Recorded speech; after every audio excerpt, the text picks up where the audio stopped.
讲人，南非宪法法院奥比萨克斯大法官宪法专题演讲。恭请司法院赖院长致辞。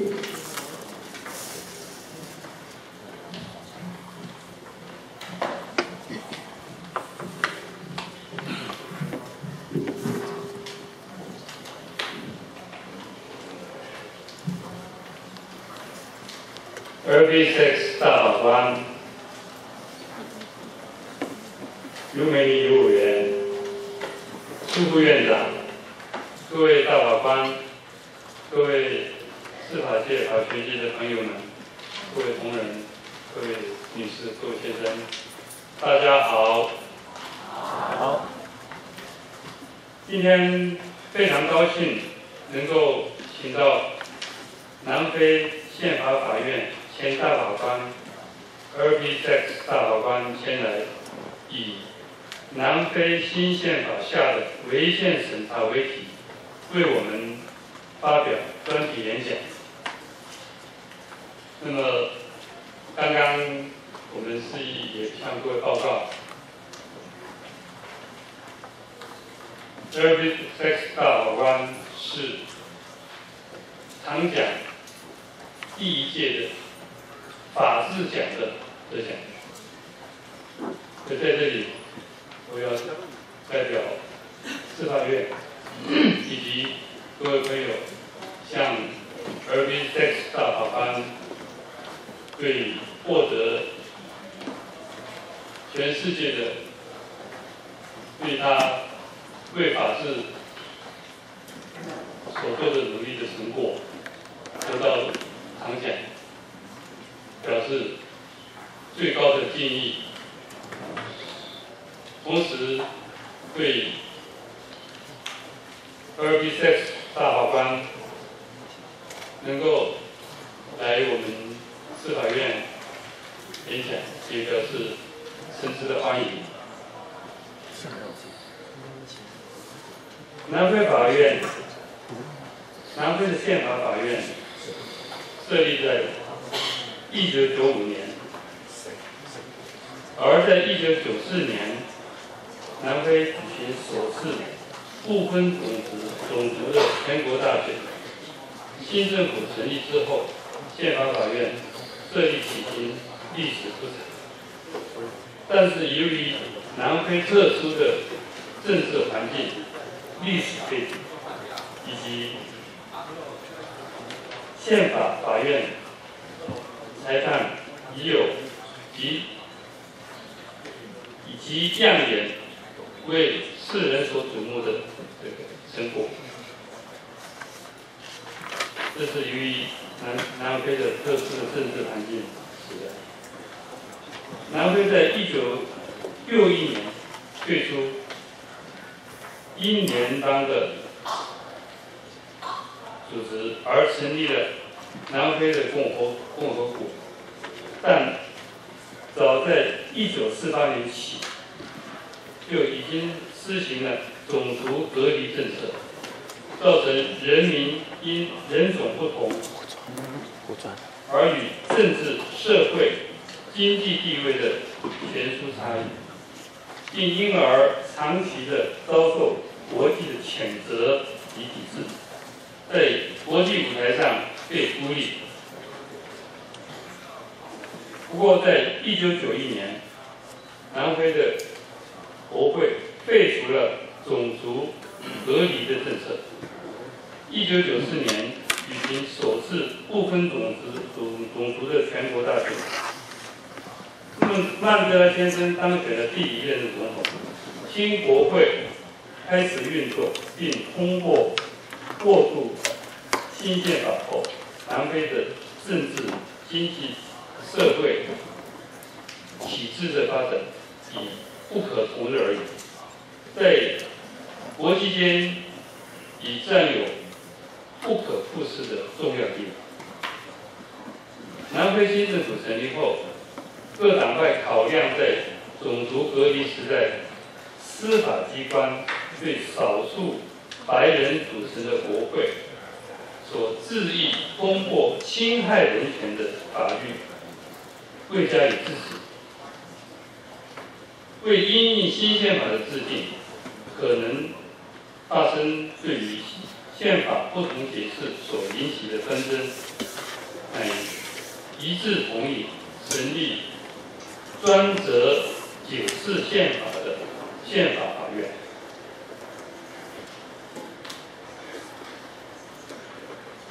用这个来有效保障人权，落实转型正义理念，维护司法独立。宪法法院因此而产生，而不同于其他深受英国传统普通法影响的国家，南非在这些国家当中设立的宪法法院是一个首例。因此，Albie Sachs 大法官自青年时期就致力于南非各种民主自由的发展，投身于民主政治运动，经常为违反种族隔离政策而被控的人辩护。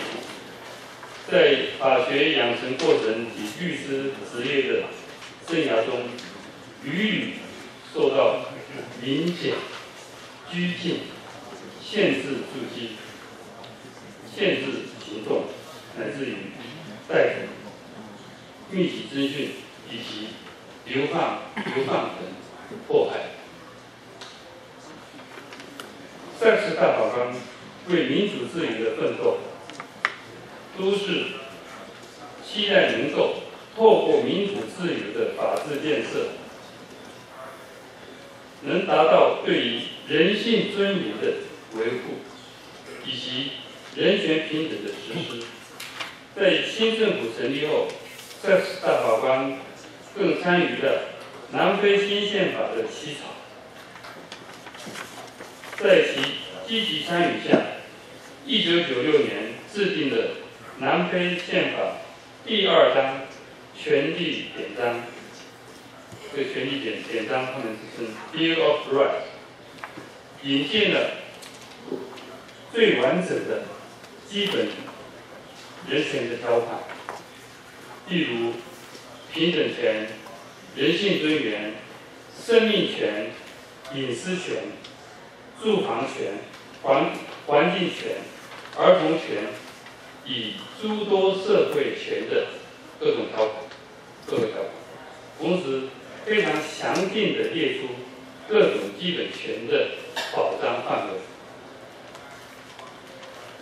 现代宪政主义国家除了制定完善的基本权的条款，设立适当的违宪审查制度之外，更重要的是如何透过违宪的审查机制的具体运作，将基本人权的保障落实在人民的日常的生活当中。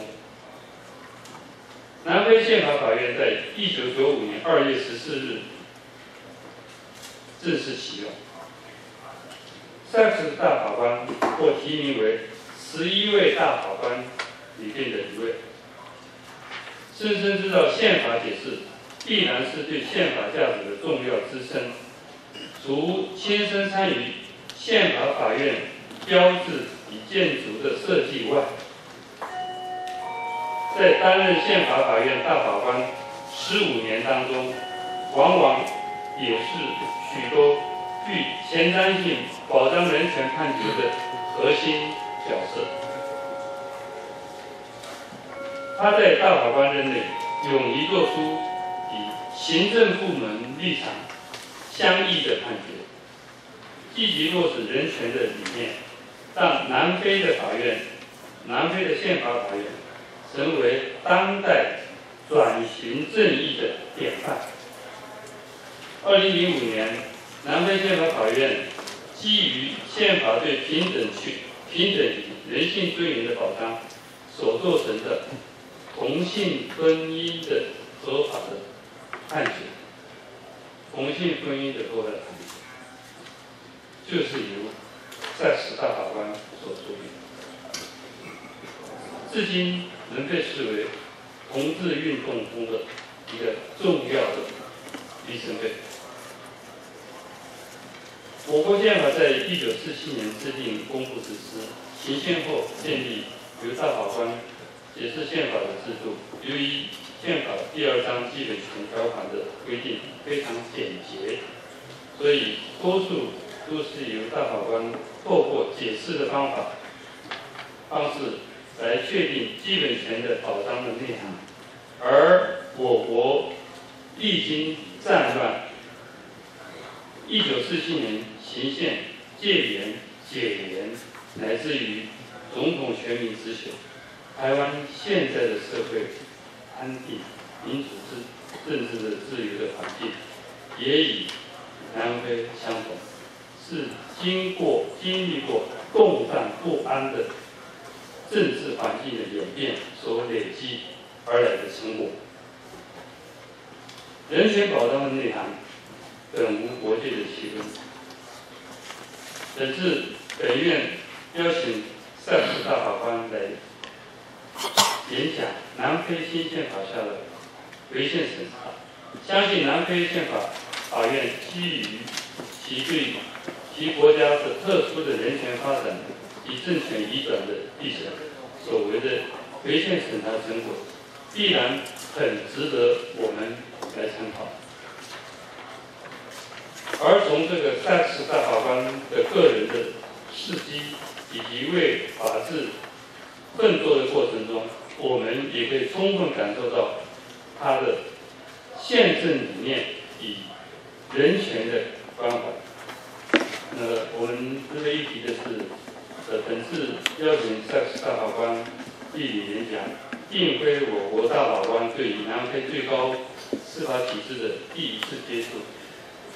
早在1989年7月，马汉堡等5位大法官便曾前往南非考察司法制度，参访最高法院。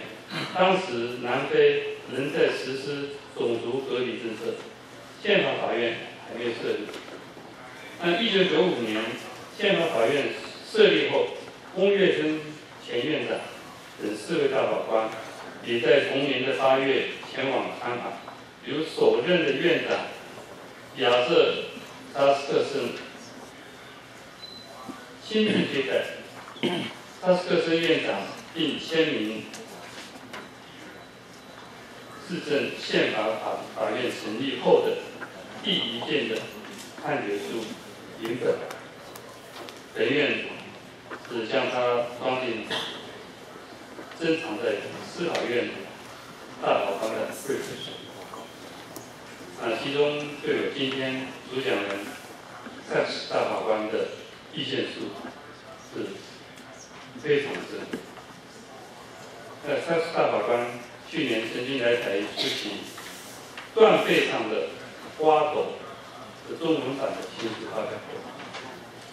本次第2度来台，唐奖教育基金会其致力推动南非成为法治国家，制定南非宪法人权宪章，对于南非终止南非的种族隔离政策有多出的贡献，将2014年唐奖法治奖首次的法治奖颁奖，我们深感获得。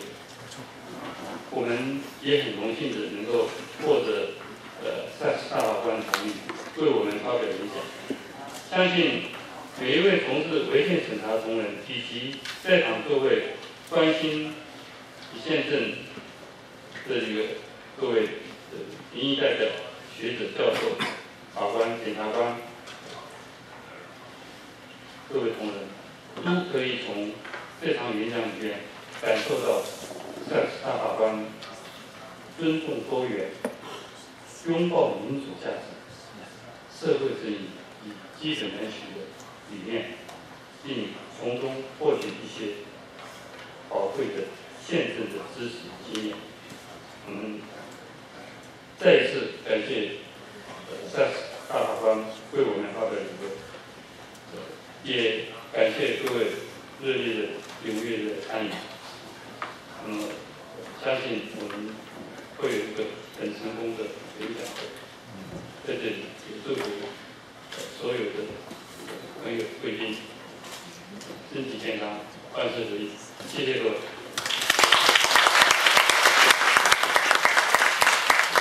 谢谢赖院长，请主持人司法院司副院长为我们主持。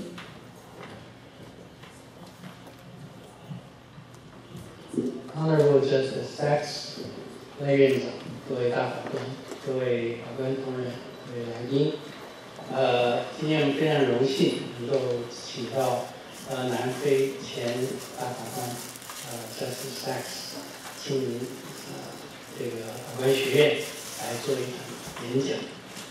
昨天是唐奖第一届一个颁奖典礼，也是世界上可能同层次的奖项第一个设立有关制奖。得奖是这个 Justice Sachs， 他致辞引起全场感动。这第一句话我记得他讲 ，It's always good to be the first of anything。他说不说别的，第一次就是很棒的一件事情。实际上做法治作为一个奖项，本身是一件很了不起的事情。2年前联合国的宣言，这个就联合国大会一个正式的再次承认 reaffirming World Law's Foundation equitable state relations and social justice 那样一个重大的一个决定，也其实再次肯定，没有法治，大概所有人类的其他的制度进步都没有办法促成或者维护。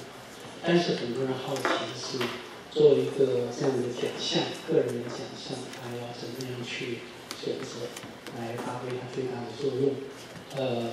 像与诺贝尔同行的，像全球面对全球的这样的一个奖项，他强调的虽然是创新的研究，可是更强调他对世界的贡献。那唐奖，到底是属于哪一种类型？在诺贝尔奖有像医学、工程等等是很清楚的，但是和平奖它强调的就是贡献。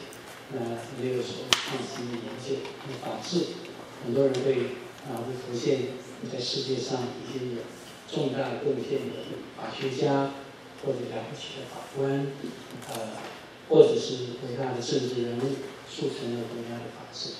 那到底唐奖应该怎么取向？这其实是一个很值得观察的第一届的得主。在这个选择里头，我自己也很好奇，也曾经想过，我们中国古人谈到三不朽，就是在所有尘归尘、土归土以后，有什么东西可以留下来成为历史？一个是立国，一个是立功，一个是立言。那这个法治也需要这3方面的支撑。那我们在第一届得主，这个就是 Justice Albie Sachs， 他的身上，我们发现他其实在这3方面都创立了典范，也实际上创立了很难超越的典范。从立言方面，他的一些著作，我想大概最具代表性的，他的博士论文流往英国时期写关于南非的司法正义细节都是谈。那后来写的一本性别主义与法律，都具有高度的开创性、学术上的价值。他的比较自传性质的书，像他写那个在英国坐牢的在南非坐牢的那个日子，他的日记，后来写的《温柔的报复》，以及另外一个就是在他做这个我们有中文翻译的翻译上的那个《花狗》。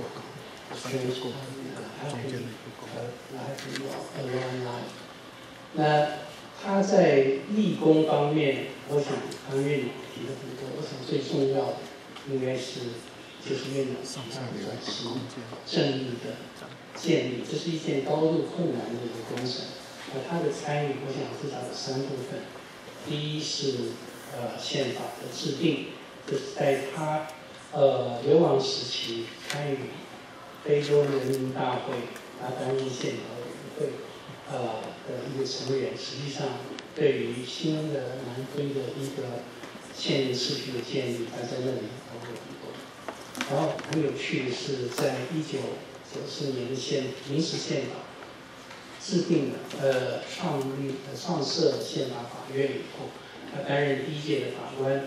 他们有一个很少见到的一个功能，就是对于第1部宪法，他们要去审查，去 certify 那个宪法是不是符合临时宪法设定的一个他们叫做Sovereign Act 34个basic principles， 然后他们做成一个几百页的判决，然后把第1部宪法草案推过去，中间Sachs 大法官有很大的贡献，包括他举出哪些不足的地方，我这里也会去细谈。在后面，在他担任15年的大法官的期间，根据新的宪法，做了很多判决，由他协助以及主笔的。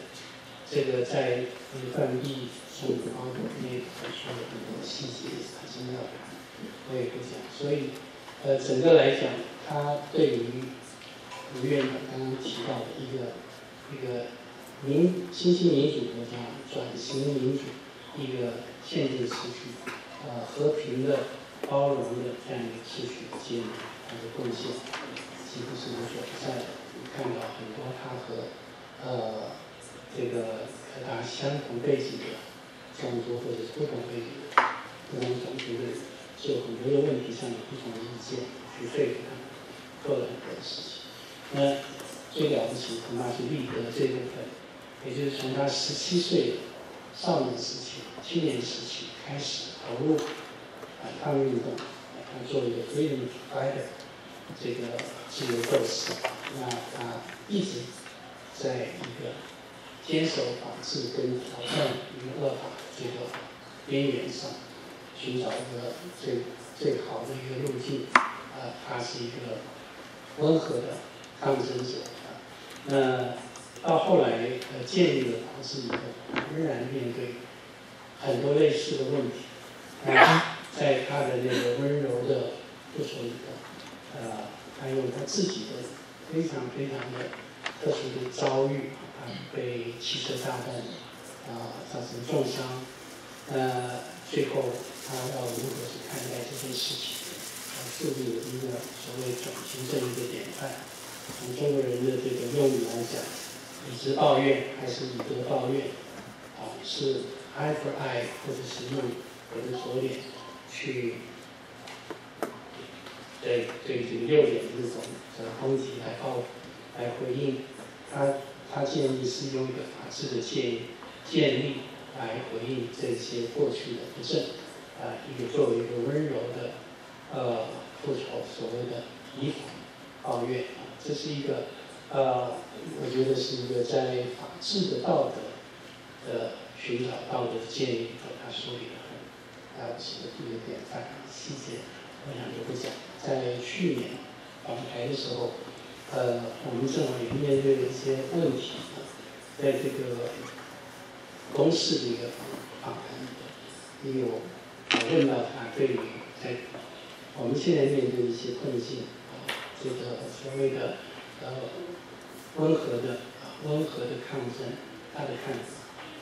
我记得Justice Sachs 在临解里的时候，作为一个法官，他不能支持，但是作为一个法官，他对于这个法律碰到这种情形，他应该尽所有的可能性去找到可能合法的这个解释。如果我没有记错，在一个转型国家始终面临这样的困难，我想我们有很多可以向他学习。这个我想容许我后面再介绍他来演讲之前，也简单的用英文和他学习去让它也许感觉更舒服一点。Honorable Justice Sachs, I know you have a very exciting and busy week, but I really hope today you feel a little bit relaxed and feel really like home, because you are with all colleagues or lawyers here. In the first two rows, you see they are mostly my colleagues in the Constitutional Court, and some clerks here, and the others are judges from superior courts, from other instances, and also some prosecutor, and above all, you see the member of Parliament, the chair lady of the Committee for Judicial Affairs. We are all here to hear you, to learn from you. You see, the justice immediately interpret the Constitution, as you did in your Constitutional Court. And also our judges apply and interpret the Constitution to the extent they could even set aside as administrative orders if they find nothing in line with the Constitution. But to the point that they have to stop the procedure to refer to Constitutional Court if they find the law itself maybe unconstitutional. So this is the difference between us. But also, we are a nascent democracy. We have a lot of common problems, and a lot of problems which are different between us. Still, we want to learn from you. Today is not for us to tell our story, but we want to hear your story. So, in our own time, I leave it all to you. Time is yours before. Maybe you can imagine this is a big tree. The symbol of your court. We are all under the tree. We hear what you say. Please take us to your beautiful country, South Africa. And I suggest that after the first part of the institution, we take a break for 10 minutes, and then have another. We can deliver your second part on the achievements of South African Constitutional Court. And then we have the rest of time for Q&A. Is that okay? Thank you. So, 我们是不是热烈欢迎你的一份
？Good morning.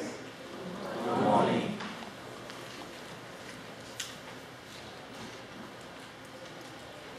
In 1996, the Constitutional Court of South Africa declared the Constitution to be unconstitutional. I'll repeat that. In 1996, the Constitutional Court of South Africa declared the Constitution to be unconstitutional. And allow me to explain the unusual circumstances which brought this about. We have to go back a couple of years to a central debate in how we should draft our new constitution.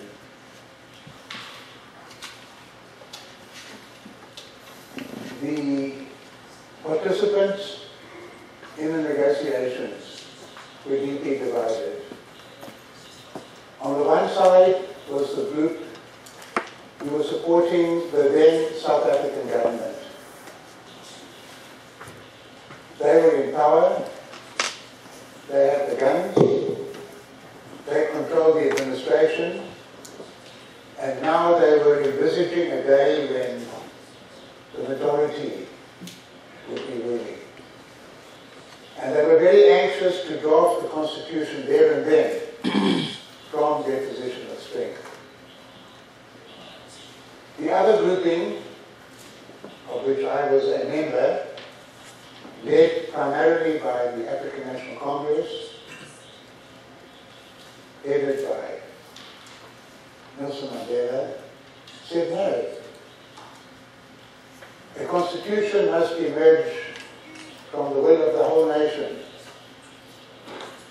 The body that drafts the constitution must have a mandate from the whole nation to draft a new constitution. So we must first have general elections to create a body which will then draft the new constitution. The first group said no. The whole point of a constitution is to protect minority interests. Otherwise you don't need a constitution. Otherwise all you need is an election law. Then you hand over authority to the elected body, and the elected body can pass laws. Why do you have a constitution at all? If its function is not to provide enduring protections for minority groups, you might find that without a constitution, their situation in life is made impossible. The ANC group said that the whole issue in South Africa is that the majority of the people have been denied the vote, they haven't participated in the sovereignty of the nation, and a new constitutional order will have no authority and no legitimacy if it's created by another small group, even including people from the different communities, without the mandate. Now I'm going to ask you a question. Which group was right? You say the first group, the government side, saying the very purpose of a constitution is to protect minorities from majority decision. The second group saying no, a constitution that does not have the authorization of the whole nation through a legitimately established body cannot be a proper constitution. Now, who of you think the first group was right? Please raise your hands. The purpose of a constitution is to protect minorities. Therefore, we must make a constitution now, and then we put it to the nation, take it or leave it, to provide legitimacy. Who of you think that the first group was right? Please raise your hands. Who of you think the second group was right? That a constitution will only have legitimacy if the body that drafts it has been authorized by the nation. Please raise your hands.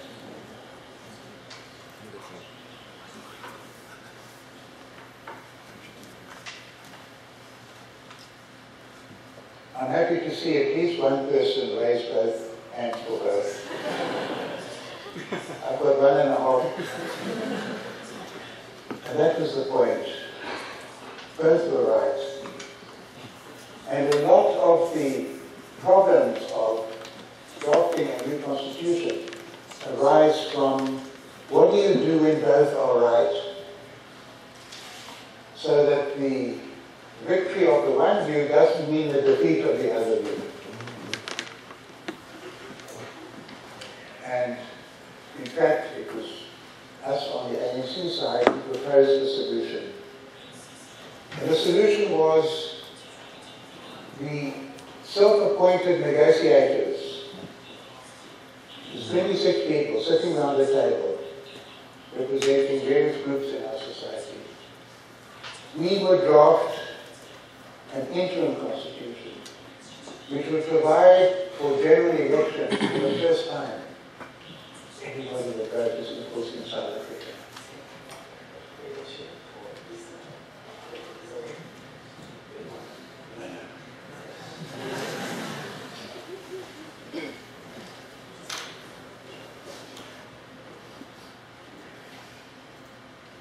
The interim constitution then would provide for general elections with everybody voting as equals for the first time. To create the first parliament would function as a constitutional assembly in addition to passing ordinary laws.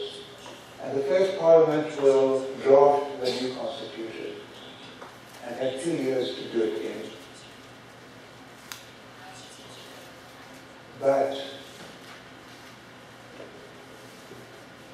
we would have elections by proportional representation to ensure that everybody would be represented in the first parliament. If we had followed the old system in South Africa of constituencies, districts, the ANC that got in the end 65% of the national vote would have got 85% of the seats.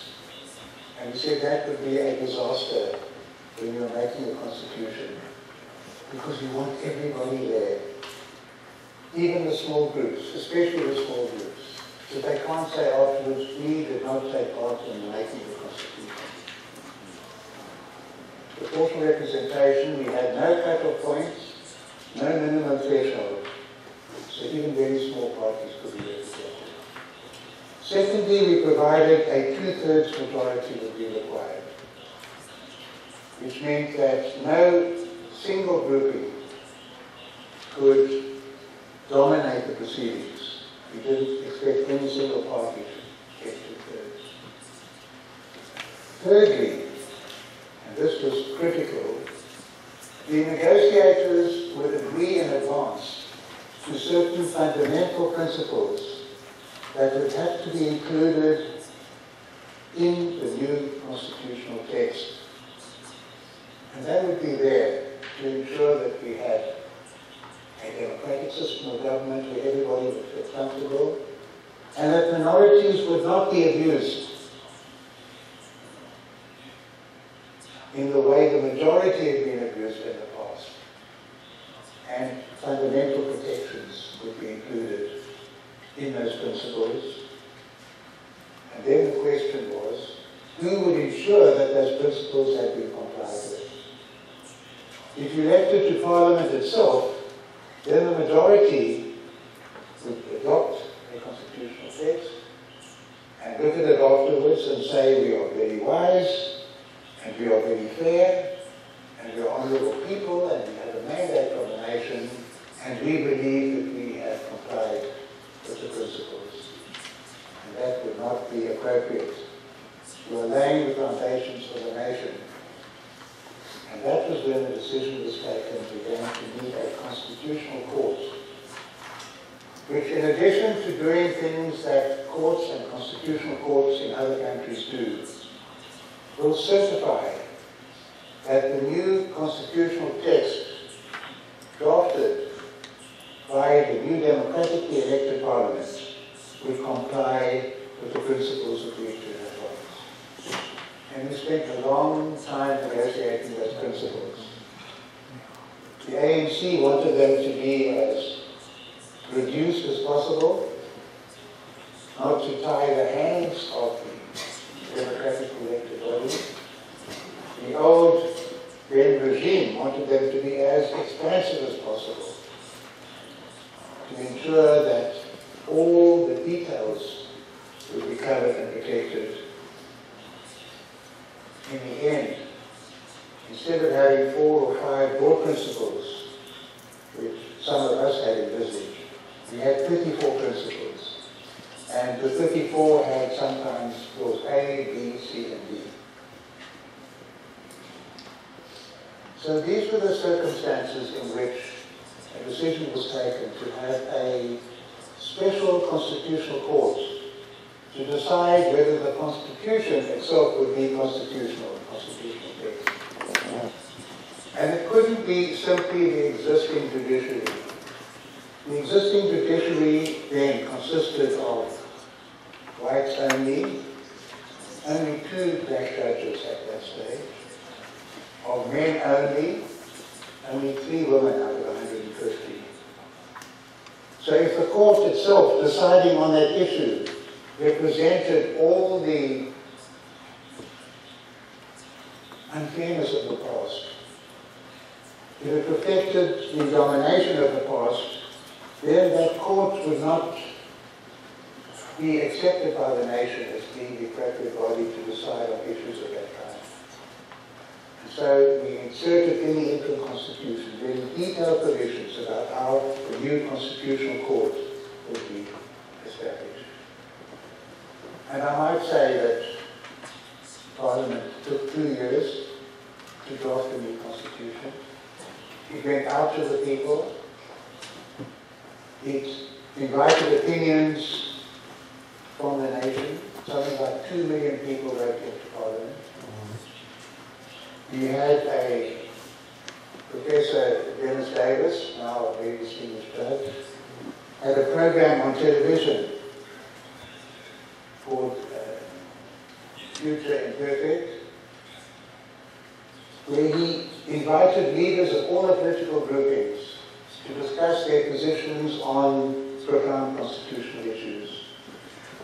And it was so important, that television debate, because if you came in a suit and you made a political speech, people weren't interested. You had to speak from the heart. You had to speak in language that people could understand. The educational value was enormous. And the 2 years limit was given. Parliament, of course, worked until the very last day.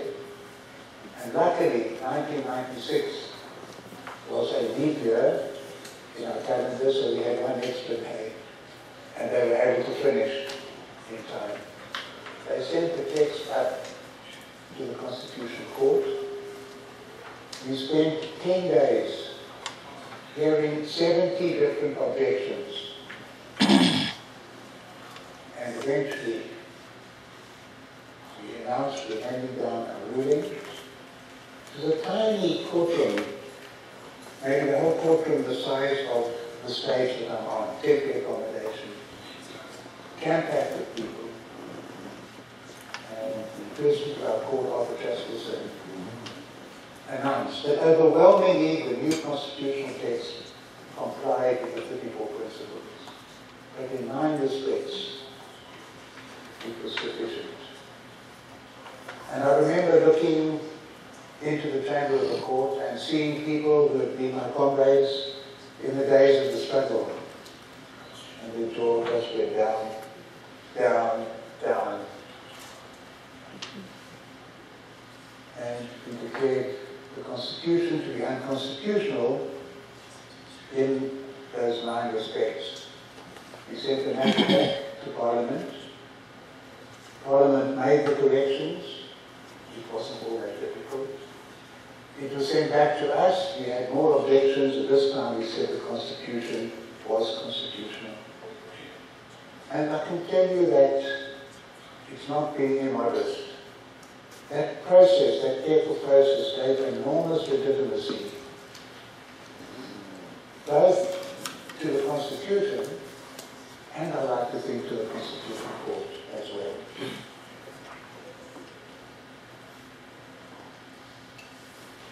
So now we had a final constitutional text. But in the meantime, the Constitutional Court had many other functions, because it had to examine any challenges to laws being passed by the new Parliament and old laws that continue to be in existence in that 2-year period. So that's when we became like an ordinary functioning constitutional court. And in those days, we didn't follow the common law systems of having one top court, Supreme Court, that presided over all matters. We had a separate court, as in Germany, Hungary, and other countries. And if a constitutional matter arose in the ordinary courts, they would stop the proceedings and refer the matter to the Constitutional Court. I might say we found that very inconvenient to decide what is a constitutional matter, when you should interrupt. Sometimes you needed the evidence, you needed the context, the background. It delayed things very much. And in the final constitutional text, we abolished that necessity to interrupt and refer matters, and we made the Constitutional Court the apex court in the country for all constitutional issues, not for general issues. To have access to the court, you needed to show that the issue is a constitutional issue and that it was in the public interest for the man to be heard. The public interest definition required that there be a reasonable prospect of success. And we spent a lot of our time deciding whether or not to hear matters. Is there a reasonable prospect of success? And if there was no chance of success, then we felt the court's time should be economized and should be used for other matters. We tended to be generous and flexible in hearing matters, and there are some cases where only one judge really wanted to hear the matter, 1 out of 11. And we heard the matter, and in the end, the whole group accepted. Then it was found that there were some cases where it's not quite clear if it is a constitutional matter or not. And the very latest change, this is after 15 years, was to say now the court has a general jurisdiction, but primarily if only they're constitutional matters. It will hear appeals in other matters only if it's something very special in the public interest. So now the Constitutional Court has been established with a very special vocation and a very important role in the life of the nation. I'm going to speak a little bit more about that in my presentation this afternoon. It's a lecture on what I call the emancipatory vision of the rule of law. So I won't go into that aspect now, and I'll leave that for those of you who can attend later. Now let me tell you a little bit more about the personality of the court. You don't find that in the literature. There's a lot about the jurisdiction of the court, its rulings, and sometimes is it a Warren court that is more liberal, is it a Rehnquist court that is more conservative. But very little about the personality of the court itself. And we were in an unusual situation. We could invent ourselves. We started off with 0, nothing. It's not quite true. We had 1 chair. And I know we had 1 chair because when Arthur Truskelson retired, his secretary spoke at a farewell occasion. And she described how terrifying it was for her, sitting on the 1 chair the court had, with this tall figure looking like Abraham Lincoln, circling around firing questions at her. So we started with 1 chair, temporary office accommodation, no furniture, nothing. And the advantage was we could invent ourselves. What should we look like? How should people address us? How should we be dressed? Little details, but sometimes these little details tell big stories. The tradition in South Africa, taken from England, was to address judges as my lord. as men. Then when a few women came onto the bench, my lady, if any of you were watching the Oscar Pistorius trial on television, you would have seen counsel addressing her as my lady. We new judges didn't want to be my lord, my lady. We felt that was archaic, almost feudal. So we decided counsel should address us as justice. Because there were 11 of us, we put up our names so that they wouldn't worry about if they wanted to address Justice Sachs, that they would get my name wrong. Little things to assist. We decided, should we wear gowns or not wear gowns? And some of us were attracted by the idea of not wearing gowns, that separate us from the people. But in the end, we decided the gown is not for your status, the gown is for your duty. And in a sense, it equalizes all of us on the bench. And so we decided to have gowns, but not the gowns being worn by the other judges. Separate gowns, because we were a new court, interpreting a new constitution in a new way. With a new, if you like, judicial mentality that drew on all the best of the past, that was appropriate for our particular functions. So we decided on a green gown, not black or crimson, which we had before, for criminal and civil matters, but a green gown. And the people who were critical of us afterwards would speak sarcastically about those people in the green gowns.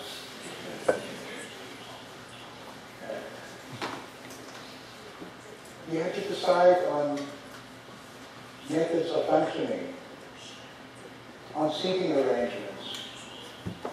We had 11 new judges. The Chief Justice of the Justice and had never been a judge before. He had been a lawyer under apartheid, a brilliant lawyer, one of the top advocates in the country. Everybody wanted him.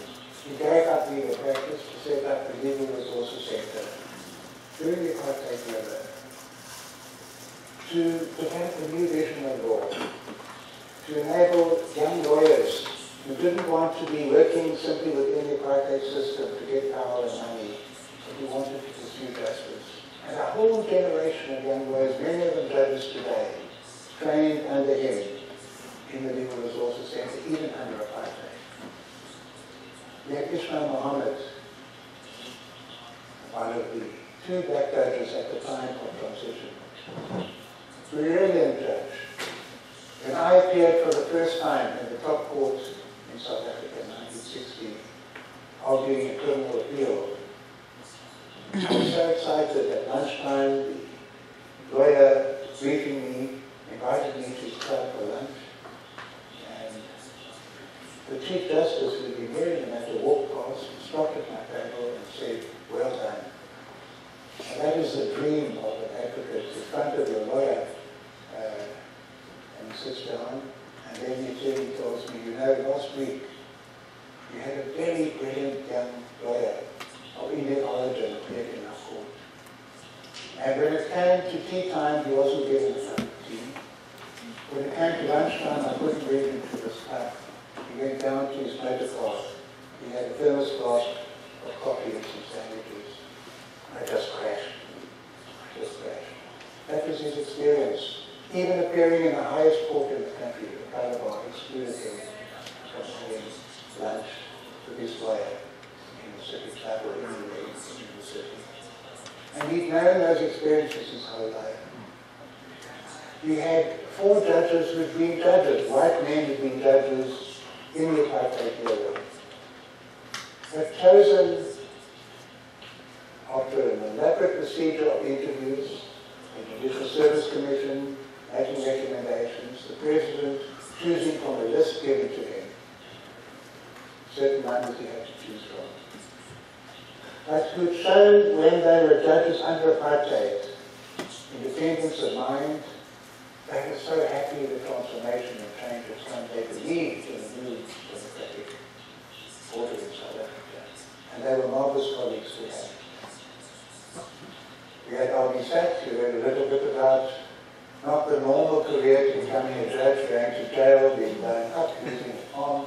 I don't think many of you in this room put that down in your bio when you seek employment as a judge. Iwan Mahoro, who's grown up in a very, very poor black community in Kimberley, and become an assistant nurse, and studied, and eventually became a law lecturer, a professor. And I could go through all the others. How do you arrange the seating? We decided we can't have any kind of hierarchy. Are you more important because you were a judge before? Are you more important because you went to jail in the freedom struggle? Are you more important because you were a law professor? Are you more important because you refused to be a judge? So we decided to have no fixed seating. Only the head of the court, now called the Chief Justice, and the deputy would sit in the centre because they have to preside. And every term we rotate the seating. And that's continued now. It's more than 15 years across to keep that up. And we find that's very useful. The equality of judicial conscience. Seniority is respected in terms of experience, but it's not made into a hierarchy of importance. Little decisions like that. Even the question of motor cars. In our system, the judges in the higher courts can hire a car at quite advantageous rates. From the government, you pay off the interests. When you need it, you can buy the car. And we were offered a Mercedes or BMW. And the Chief Justice said, in fact, we would like a Toyota. The people almost fainted.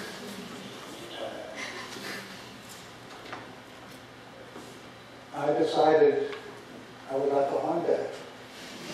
The car that blew me up, that almost killed me, was a red Honda. So I wanted a red Honda. That was amazing. Kate O'Regan had 2 young children. She was only 38 at the time. She wanted a family car. The dogs could get in, the children could get in. Court officials couldn't imagine that a judge had children and dogs and was a human being. The judge should be in a car that looks like a judge's car. Some of my colleagues chose BMWs and cities. It depended. Interestingly enough, those of us who came from more privileged backgrounds were the ones who opted for the more modest cars. That was part of our affirmation, our resistance, if you like, to the life of privilege we've grown up in. Even the question of toilets. Should it be one judge, one toilet? And we were in very limited accommodation. And we decided by a very big majority, we would share the toilets with everyone. But in fact, it wasn't just space saving. It was creating that sense of being part of a family, the collegiality, the sense of a community, which involved everybody, from the secretaries, the typists, the law clerks, ourselves. You have to have enough toilets so that you don't have embarrassing situations. And in our temporary accommodation, sometimes it wasn't all that convenient. But in our final building, we ended up with sufficient nearby toilets. Again, it's a tiny thing, but a combination of these little details established a personality, which we were able to do because we weren't walking into an existing structure. We were creating the kind of structure that we felt was appropriate. We had temporary accommodation. We had to decide where to put the permanent building. We were shown lots of different sites. And in the end, the place we chose was the site that looked like the least probable place for a court. The old Fort centre of Johannesburg. It had been decommissioned. It was run down. There were weeds everywhere. And I remember Justice Greco and I immediately knew, yes, yes, yes. Now why? Partly because it was very well situated, accessible. Partly because it was on a hill, it had space. It would link up a densely populated, very problematic part of Johannesburg, Hillbrow, with the beautiful northern suburbs, trees everywhere, with what I call bureaucratic Bloemfontein. Three worlds normally kept apart would now be linked by the new court on that hill. It would stop urban light that was beginning to happen in Johannesburg. But the main reason it does was history. That was the place where Gandhi had been locked up. That was the place where Mandela had been locked up. You say with a very dubious pride in South Africa, we have the only jail in the world where both Gandhi and Mandela were locked up. No one else can make that claim. It was suffused with our history. The Boers locked up the British there, the British locked up the Boers locked up the blacks. The painful history of our nation was embodied in those prison cells.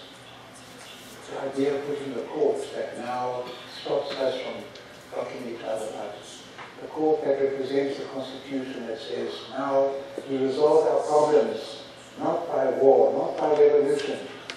We solve our problems by dialogue, debate, discussion, accountability, freedom of speech. Put the court right there. And we had an international competition. And it was won by young architects in Durban, the town planner in Johannesburg, who had this notion of justice under the treaty, referred to in the very beautiful opening comments made before the spoke.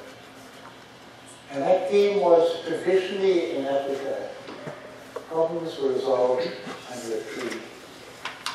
Nothing could be more transparent and open than that. I'm talking today in this very beautiful, very transparent building. And part of the idea is the notion of enlightenment.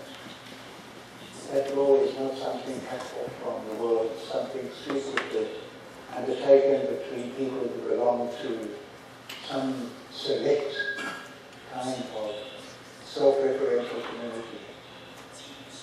And here, that very notion was embodied in the character of our building. With the light streaming in, even past cooling, we take the cold night air, trap it in rocks in the basement the building during the day, so we don't have to use non-renewable energy. In the bricks that we took from the old awakened car block that now clad the chamber in which we had our public hearings, the very bricks that represented the denial of rights to people are now protecting the judges who are defending the rights of the people. So the symbolism and that quality of openness and friendliness, the artwork that's in there, we had competitions for the doors, the chandeliers, the carpets, so that the imprint of the nation would be in the building itself. We had the judges, I'm sitting quite high up here now. If I was in the court, I would be sitting lower down. So counsel addressing us, his or her eye level is roughly the same as the eye level of the judges. Okay? Simple things, but in their acute relation, create that sense of the judges not feeling they are superior to everybody else and we're doing you a big favor by listening to your petitions. But the judges are involved in a dialogue with the nation, with litigants, with people who are feeling pain maybe or have anxieties and hopes. The dialogue of equals, we have special responsibilities and special duties entrusted to us But we are not, in that sense, we have special tasks, but we are not special people. And it just occurred to me, listening to the introductory remarks, that very peculiar status that we judges have. And I might say it's wonderful speaking to colleagues. Something very special in the relationship you sense as a speaker when it's with your peers that you're having dialogue. That sense in which we have to be dispassionate and compassionate at the same time. We have to be abstracted and inserted at the same time. If we are completely dispassionate, completely abstracted, we get out of touch. The aims, the hopes, the humiliations, the dreams of humanity. And it all becomes self-referential and remote, and it's a game of words. And it's a ball tossed around amongst professionals. Actually, it's total abstraction, dispassion. If we get too inserted, then we become too involved in the issues, too bound by the temporary passions and emotions. And the whole art of judging, certainly in my experience, is maintaining that correct tension. It's not even a balance, it's a tension between dispassion and compassion, between abstraction and insertion. We learned this as we were going along. You don't start off with a theory, you start off with an expectation or a wish, and then as you handle matters and deal with matters and you interact with your colleagues, you end up realizing, in a sense, what you're doing. So much then for the persona and the nature of the building. Relationship with the public. Most people, I guess, in most parts of the world, are terrified of courts. If I go into a magistrate's court in South Africa, I feel nervous. And I'm the former judge on the top court in the country. There's something about the court architecture and the atmosphere that makes you feel we are the state, we are watching you, we know where you are. And we fought so hard for our freedom, for our dignity. And courts should be places where people feel protected, they feel comfortable. So we wanted both the architecture of the building, the warmth, the detail. We chose our own logo. We didn't want to blindfold all the structures, as if we had to copy from some other cultural civilization. We have a tree, a tree under the tree. That's the logo of the court. And we wanted people of every backgrounds to feel in this building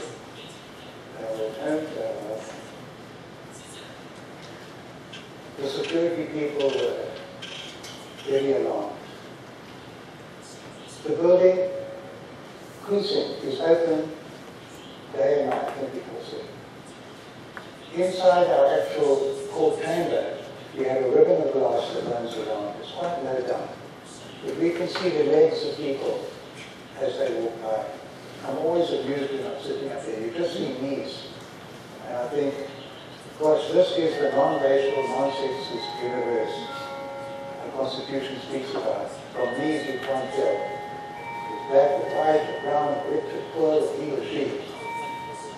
But it's a symbol of that humanity there. And that openness, not a building protected by high walls, which security wanted, with police dogs and barbed wire, as if to say there's something at fault. That the protection comes from the eyes of the people. People appreciate the work that's being done, they feel they're welcome there. Why should we attack that building? So we have very discreet security at the entrance, one point of entrance and exit only, control over the underground, but otherwise a building that's in a very open kind of place. People can walk in, they must mustn't make a noise, they mustn't disturb. You don't worry too much about rest, you don't want completely inappropriate rest. But you're not fussy about that. When I was in Mozambique, struggling to build up a new court system, there was somebody who go around amongst the spectators, and if you cross your legs, they take the stick and get you to uncross your legs. Otherwise, you're not showing respect to the court. You don't want that kind of regime. We found we had great problems with the reporting of our cases. The first case, which I deal with in the capital punishment, very, very emotional. But of course, he was hopeless. We got the issues wrong. They would then stop somebody in the street and say, what do you think of the court decision of capital punishment? There were huge, momentous questions, interesting questions, and the journalists weren't capturing them at all. And we said you couldn't blame them. He had 700 pages of judgment writing. You say judgments or opinions? Judgments. One main opinion and 10 others. The journalists were confused with them, mixed up the one with the other, but they had a deadline. And eventually, after a couple of years, we decided we must have media bulletins. So now all the decisions of the court are sent out to the media in a short resume that is accessible to the general public. The parties are what the basic issue was and how the court came down. And I must say, I was one of those who pushed really hard for that, and now I'm a beneficiary. Just this morning, I opened my email. I found a decision from the court from yesterday. I can read the whole judgment if I want, or I can just read the press summary to get an idea of what the issue is. Simple things like that improved enormously the quality of the press reporting on our work. And before our break, I'm going to do my first case. So imagine now we're in a court chamber the size of this platform.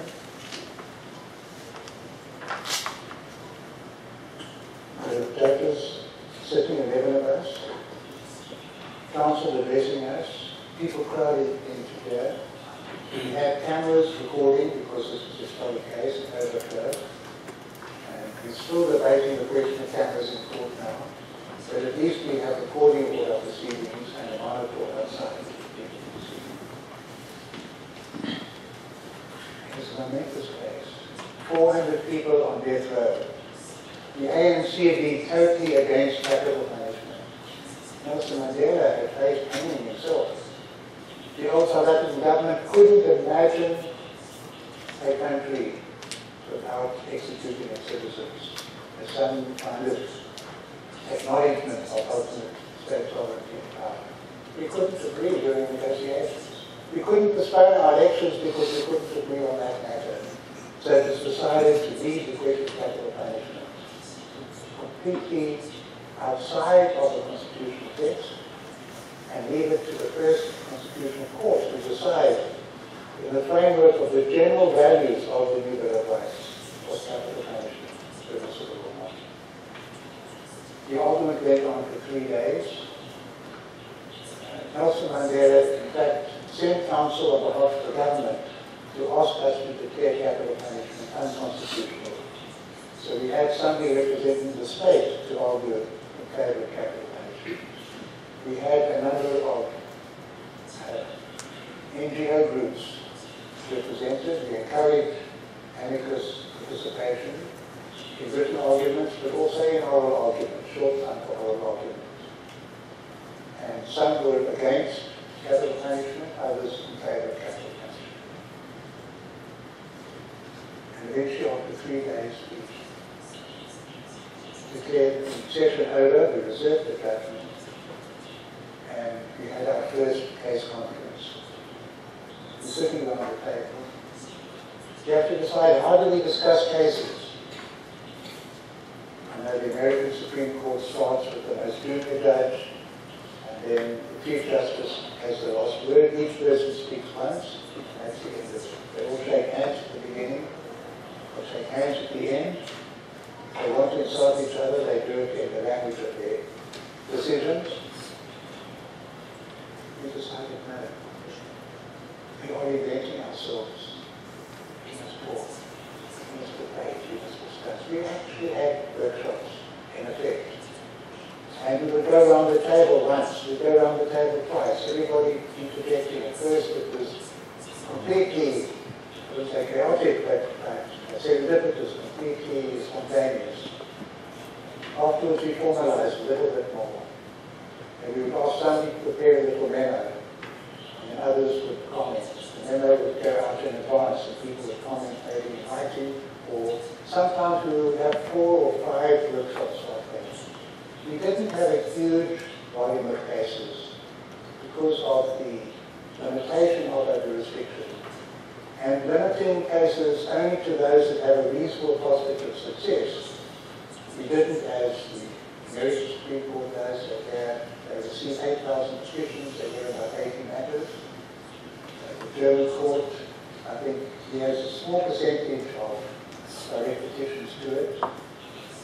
We would only receive about 100, 120 petitions a year, and we would hear maybe 20, 30 or 40. But each one was a landmark. Capital punishment, gave inheritance, primogeniture and customary law. And establishing foundations, we had to establish our modes of reasoning, our modes of writing, but especially our interactions amongst ourselves. And that's where we felt that workshop format was exceptionally important. You don't discuss cases in advance of a hearing. Other courts do. I think if you have very, very busy roles, maybe it's inevitable. It's sheer economy of time. But we don't discuss at all. We're dying to know what the colleagues think, but we don't want to influence each other. We don't quote precedent, we create precedent. We decided we would look to decisions from all over the world. Not looking for precedents, but looking for ideas, for themes. What are forward-looking, poorly progressive-minded judges in other parts of the world? How do they deal with the matter? How do they establish what the issue is? How do they follow through with their reasoning?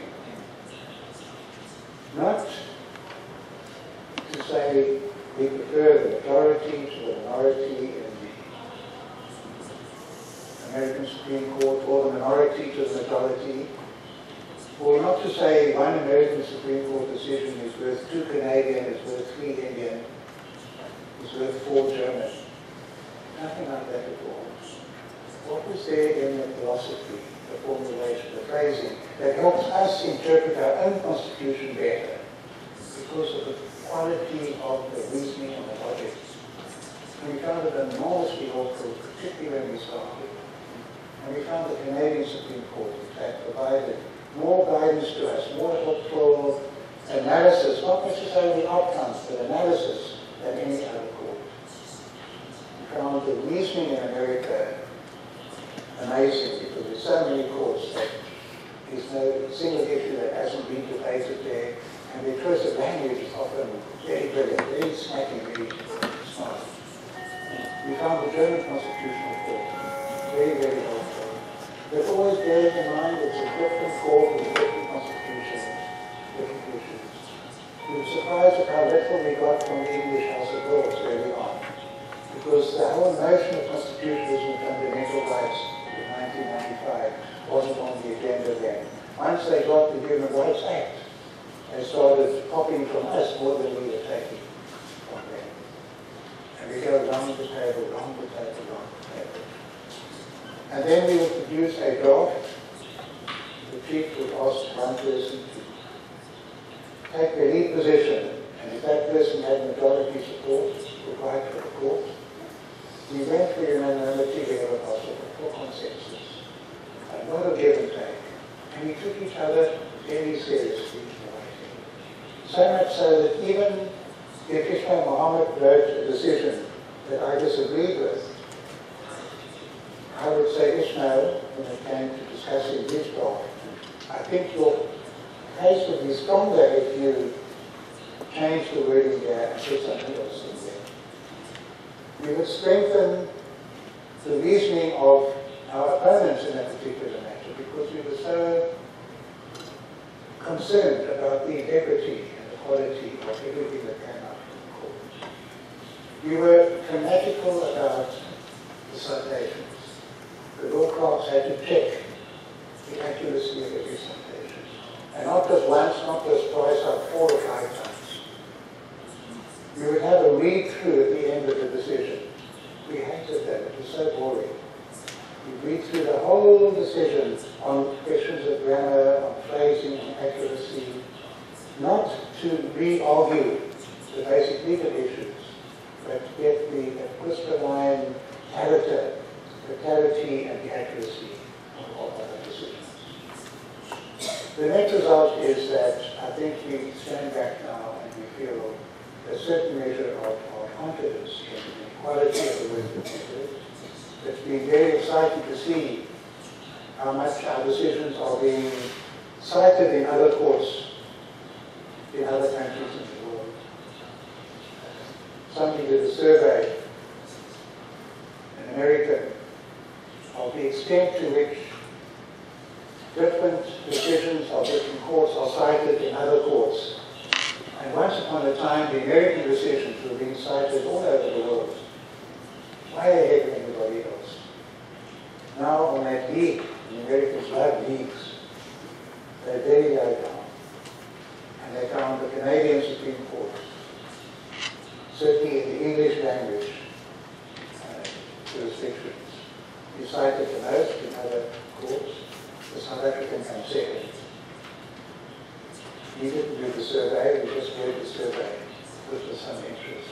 So from being the pariah nation, the country of apartheid, the country that formalized and legalized and enforced segregation, racism, totalitarian rule, now South Africa, partly through the decisions of our court, is being held up as a country that has 10 seemingly intractable problems and that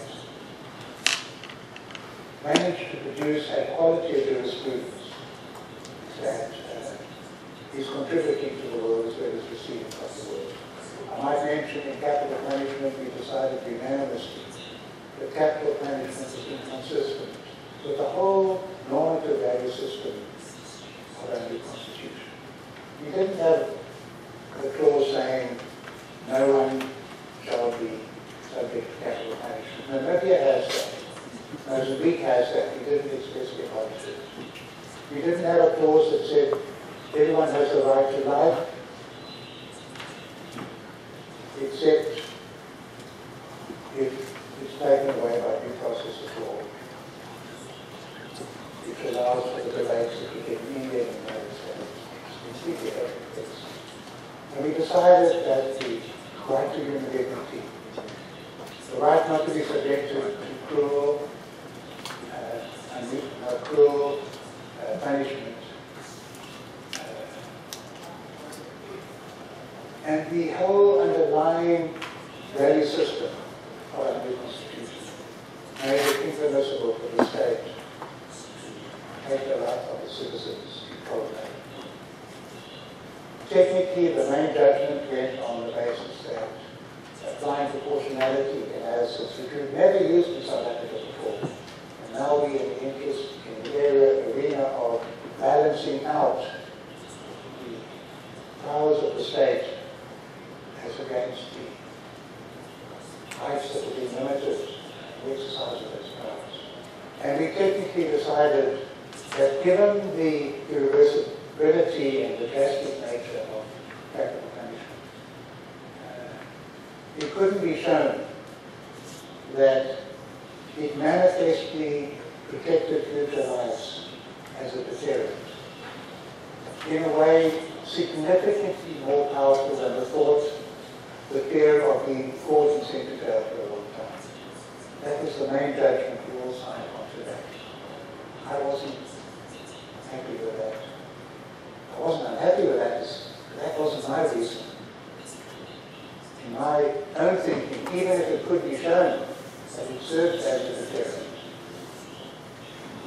I felt we don't kill our life, we reduce respect for life, the state, whether it's through poisoning or needle injection, whether it's through throttling or hanging, whether it's through firing squad.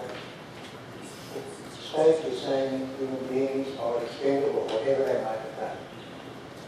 And for me, it was a right to life that was foundational, without entering into the whole abortion area or anything like that.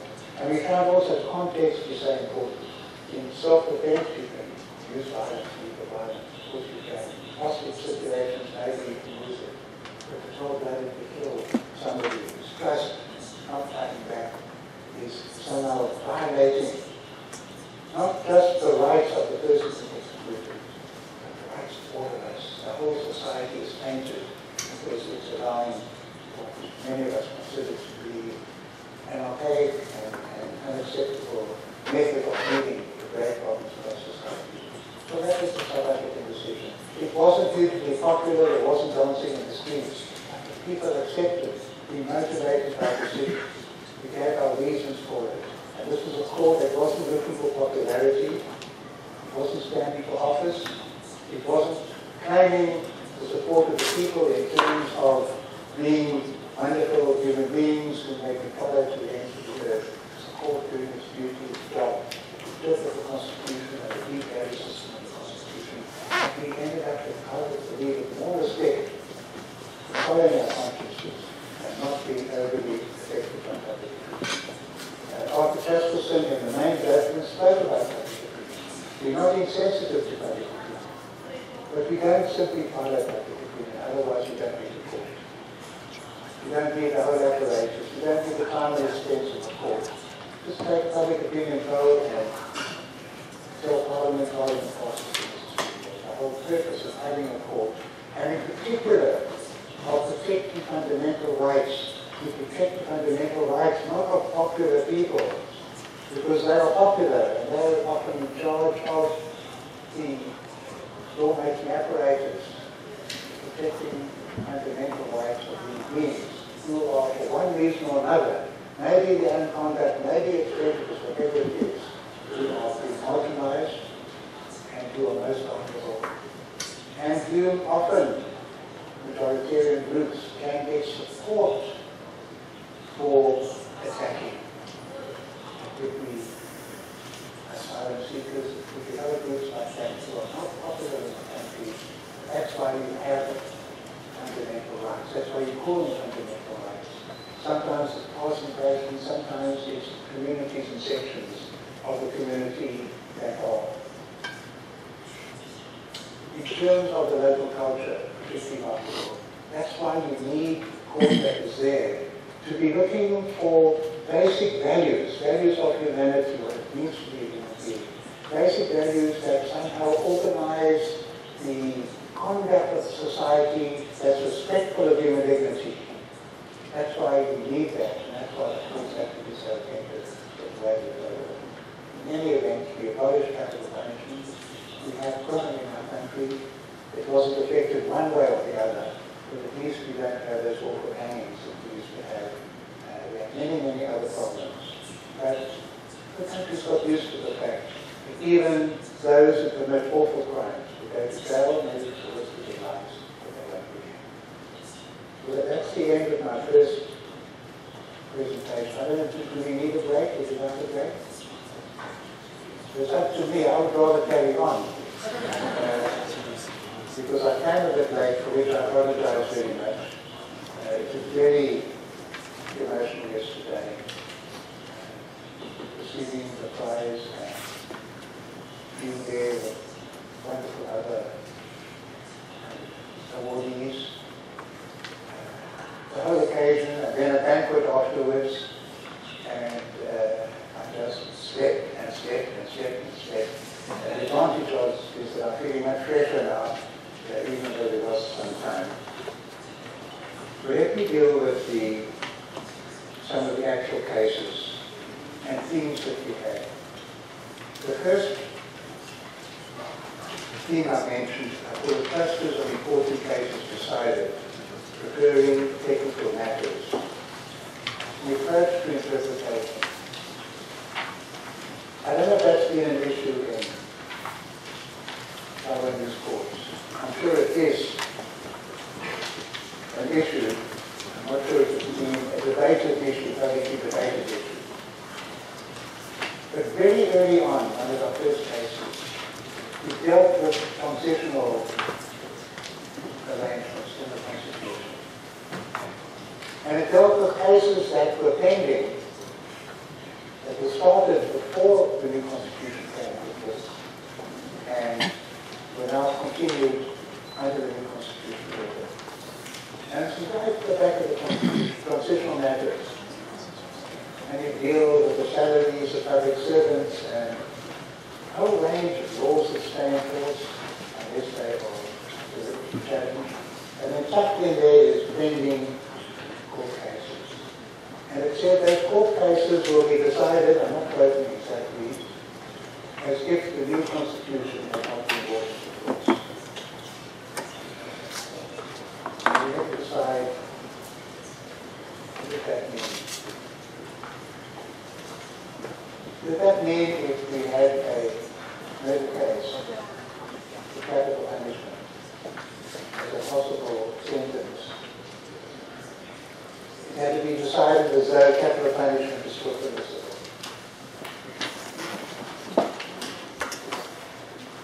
I remember sitting around the table when we were discussing it, and giving our first views. Should we take those words literally? Yes, yes, yes, yes. I think I was the fifth or sixth one. And I said no. President will survive and the path will go. I couldn't say why. I just felt it can't be. This is a new dawn. You can't treat this as though this is some tax law, some ordinary law that stays in operation. Even for one day, even for 5 seconds, I couldn't articulate it. And around the table, others not sure. In the end, we had to take a decision on interpretation. Do we apply a purely literal approach? The words are unqualified. Shall be decided as if the Constitution hasn't come into force. End of the matter, full stop. Or do we apply a purposive approach? And we haven't used that language before in South African legal discourse. We were always looking to the intention of the lawmaker. And then we had the construction in favor of liberty or favor of the security of the state. Now it's how to actually look at the words. And by a large majority we decided that purpose is approach. That transitional arrangement had to be looked at in the context in which it was brought about. And that was both an historic context and an organic structural context. It was a very vigorous debate that we had. And sometimes it's very painful when you're debating with close colleagues whom you love and admire. They're brilliant legal people and they're honest, progressive-minded people, but they feel strongly. Those are the words. We've got to show as a new court, we are not imposing our own subjective views in any way onto the language. We are simply taking a pristine language, let the words declare themselves to be what they are, as opposed to those of us who said no. This is a new dawn. This is not just a technical provision. It's meant to provide for the operational continuity. Cases must be decided. It means you don't have to start the case all over again, which would be inconvenient, unfair, unjust. You have that continuity. As if the Constitution had not been adopted, would apply to the procedural dimensions, to the continuity, the validity of the evidence, but surely the substantive decision-making can't ignore the new value system that's coming to operation. The majority opinion written by Chief Justice Ismail Mohammed found some distinction between procedural and substantive. I myself felt that he was putting too much pressure on the words. So I felt there's a conflict. We have a Bill of Rights that sets out new values that start at day one. We have a transition clause at the end that appears to conflict with it in that respect. Then we have the issue, how do you reconcile apparently conflicting issues? And I said you reconcile by retaining as much as is possible of each, harmonizing as best you can, but completely, the conflicting provisions. And that boiled down to saying we retain procedural continuity, that we retain the value system of the Bill of Rights. That case is not commented at all in our literature, but to me it was seminal, it was foundational. From then onwards, our court decided the purposive approach to constitutional reasoning is absolutely vital. And purposive means, as was mentioned in the introduction given to me, you take account of the context in which the court was created, in which the Constitution was established. In our case, it's very much the never again principle. Why do we have a provision in our Constitution, no one shall be detained without trial? Because so many of us were detained without trial. Detained without trial has a very special meaning in our history, which is the use of public power to lock up opponents of apartheid who want to bring about change. It wasn't aimed primarily at people who are locked up because they've been subjected to mental, emotional evaluation. It might be broad enough to include that, but the tension about trial really has to be seen in terms of a subverting of the whole principle of the presumption of innocence, the whole principle of open justice, and the supremacy of the courts. All of that has been violated, and so much negative consequences came, the tortures, the disappearances, were emanated from detention of our trial. It wasn't just a third. We had to take account of the impact of apartheid. It wasn't just racism writ large. It created a huge section of our population driven off the land, homeless, without access to economic opportunities, denied the ordinary decencies of life. Our Constitution we interpreted as a constitution for transformation. Some constitutions in some countries presuppose we're living in basically a good country. That's okay. The Constitution is there to make sure the government doesn't mess up. Our whole point of departure was we're living in an unjust society. We're living in an unfair society that was created in the past. And our Constitution presupposes transformation. It presupposes change. But it requires the transformation, and change must be done in a principled way. Not in a helpless soft way, not in a way of now it's our turn, but in a way that gives a hearing to everybody, in a way that's accountable, in a way that is based on appropriately reasoned principles. So we allow for affirmative action. Affirmative action is even required in our country. You can't just leave it to the operation of the market and ordinary economic and social development for huge inequalities to be dealt with. Government has to be proactive in bringing about change. We have social economic rights, we'll look at in a minute, spelled out in our Constitution.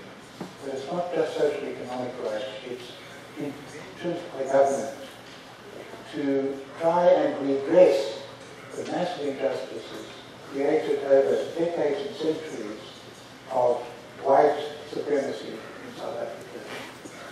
And we are sitting up on the bench, some of us are white, some of us are black, some brown, some from wealthy backgrounds, some from poor backgrounds. We agree through the prism of the Constitution on the value system that has been used to bring about that change.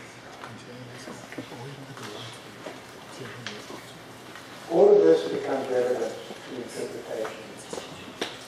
And we believe that that's something not peculiar to South Africa, but it's magnified in South Africa. Where the discrepancies, the injustices are so writ large and were created by the previous apartheid state that immediate action and transformation becomes not only permissible, but obligatory in South Africa, and our interpretation takes account of that.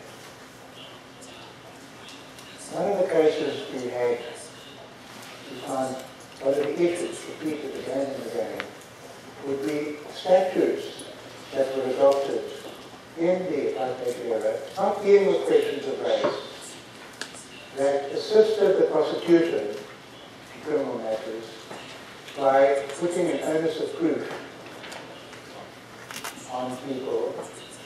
Anybody found in possession of a gun or drugs or something like that is guilty unless, or is that he or she can establish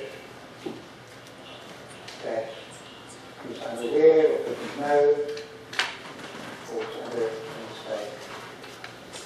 Now, our Constitution includes the presumption of innocence. The longest section in the Bill of Rights deals with the rights of the accused, the right to a fair trial. And it includes the right to be presumed innocent. I think in my 15 years we could have had 5 or 10 cases in which what we call the reverse onus cropped up. Is it an issue here? In Taiwan, has it become an issue? I know we took one case from Hong Kong where the very distinguished court upheld the presumption of innocence in the case of commercial crime. Very difficult to prove.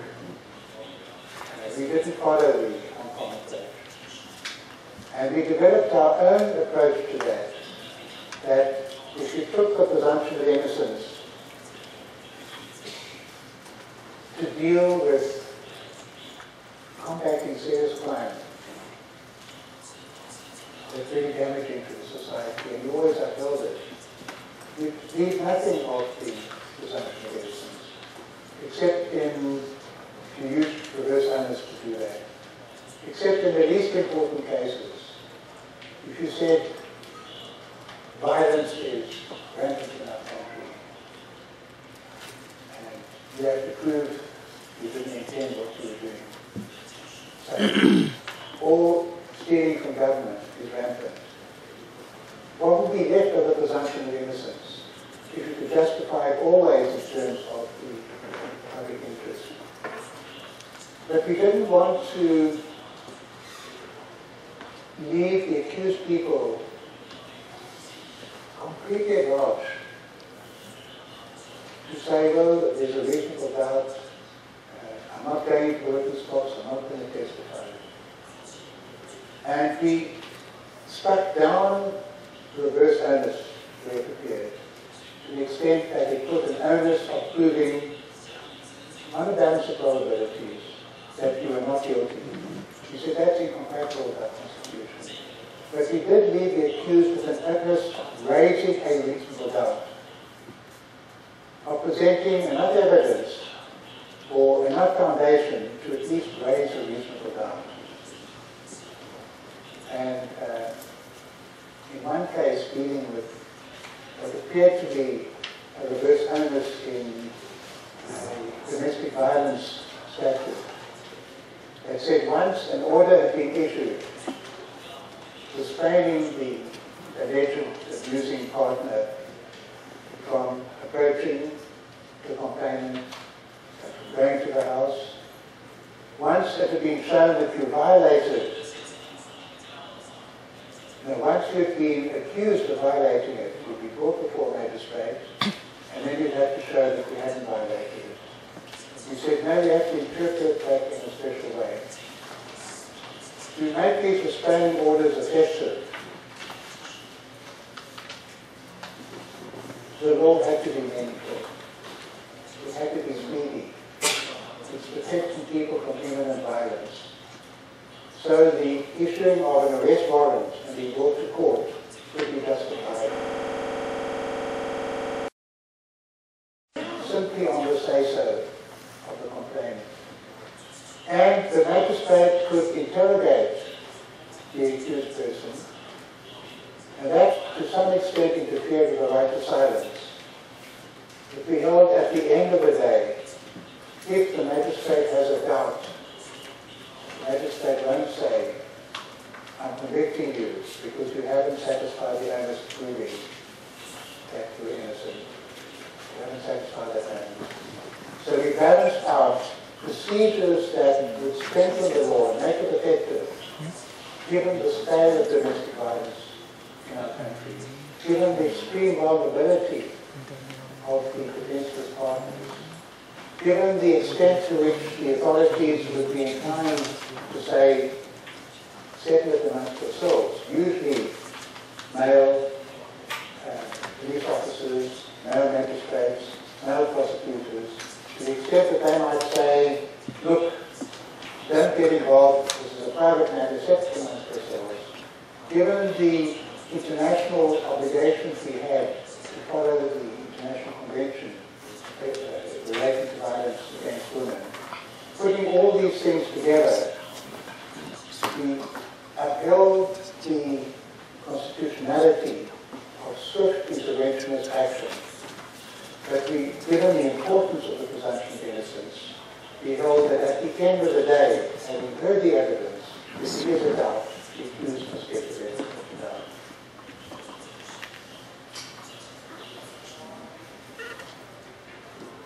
The powers of the court.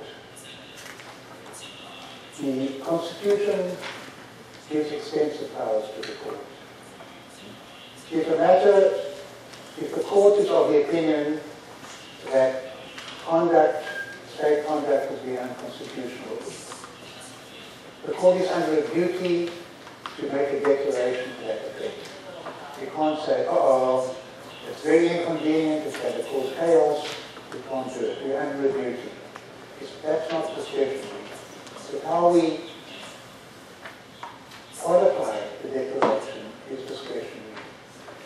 In making the declaration, you can add a qualification that will ensure that the outcome, you can make an order that is just and equitable, including the suspension of the operation of the declaration of invalidity, a specified time period to give the authority concerned the opportunity to correct the defect. I would say we spent as much time on our orders as we did on the substantive declarations.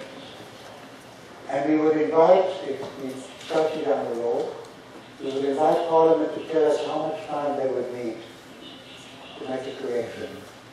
One example was the adoption law excluded unmarried fathers from the decision over adoptions or not. And we felt there are some unmarried fathers who are very close to the child, and to per se exclude them is unconstitutional. There are other unmarried fathers who might have raped the woman concerned, be sitting in jail, or might have disappeared. We leave it to Parliament to decide the circumstances in which unmarried fathers should have a voice. And we can't stop the operation of the adoption laws until there is equality between unmarried fathers and unmarried mothers. That would not be in the interest of the children. So the law carries on that the unmarried fathers would come in as of right after Parliament has laid down the circumstances which is appropriate. And we said that's an issue they mustn't rush. They must consult with all the different welfare authorities, the interest groups, the children's rights groups, and so on. And I think we gave Parliament 3 years to do that. Normally it's 6 months, 9 months, 1 year. We don't want a state unconstitutionality to preside, to carry on for too long. And in the case of a criminal law, we don't want people to be convicted in the interim of crimes that are unconstitutional, even if they're unconstitutional because the manner in which the law was formulated, it just goes too far. So we make interim orders that deal with the interim arrangements until such time as Parliament has adopted something new. I mentioned that in the case of Canada, the court itself gave itself the power to suspend the operation. If one day you are considering any constitutional alterations, I would strongly urge you to look closely at the South African experience. Its capacity to suspend the declaration of invalidity, subject to defined conditions, is extremely valuable. In the whole tripartite separation of powers setup, the dialogue with Parliament, giving them time, indicating the character, then it means as a judge, you're not worried that if we strike down this law, there's going to be chaos. You say the law is unconstitutional, it's overreaching, or it's under-inclusive, whatever it might be. But in the meanwhile, you carry on and you attend to the defect. In one case, the question of the relationship between the courts and Parliament is very vital. That was the same-sex marriages case. And I was mentioned in passing, and I think we had 5 workshops on that one. At least 5, over a period of months, with multiple drafts that we circulate on email, we make changes, we propose changes, and in the end we were unanimous that our Marriage Act, to the extent that it said IAB, that UCD to be my lawful husband, stroke wife, which implies a gender difference, was unconstitutional because it prevented same-sex couples from having the relationship, the intimacy they love publicly recognized and acknowledged. And it was a profound invasion of their dignity as human beings, that they were denied the right to marry, not simply to have domestic partnerships, but to marry, to celebrate their unions, and to recognize, to have their love and intimacy recognized with that same sense of validity and virtue, if you like, as heterosexual couples have. We were unanimous on that. But my colleague Cato Regan wanted to write into the Act itself, IAB, that UCD to be my lawful husband, stroke wife, stroke spouse, without rating. And the majority of us, however, decided we want Parliament to be involved in this decision.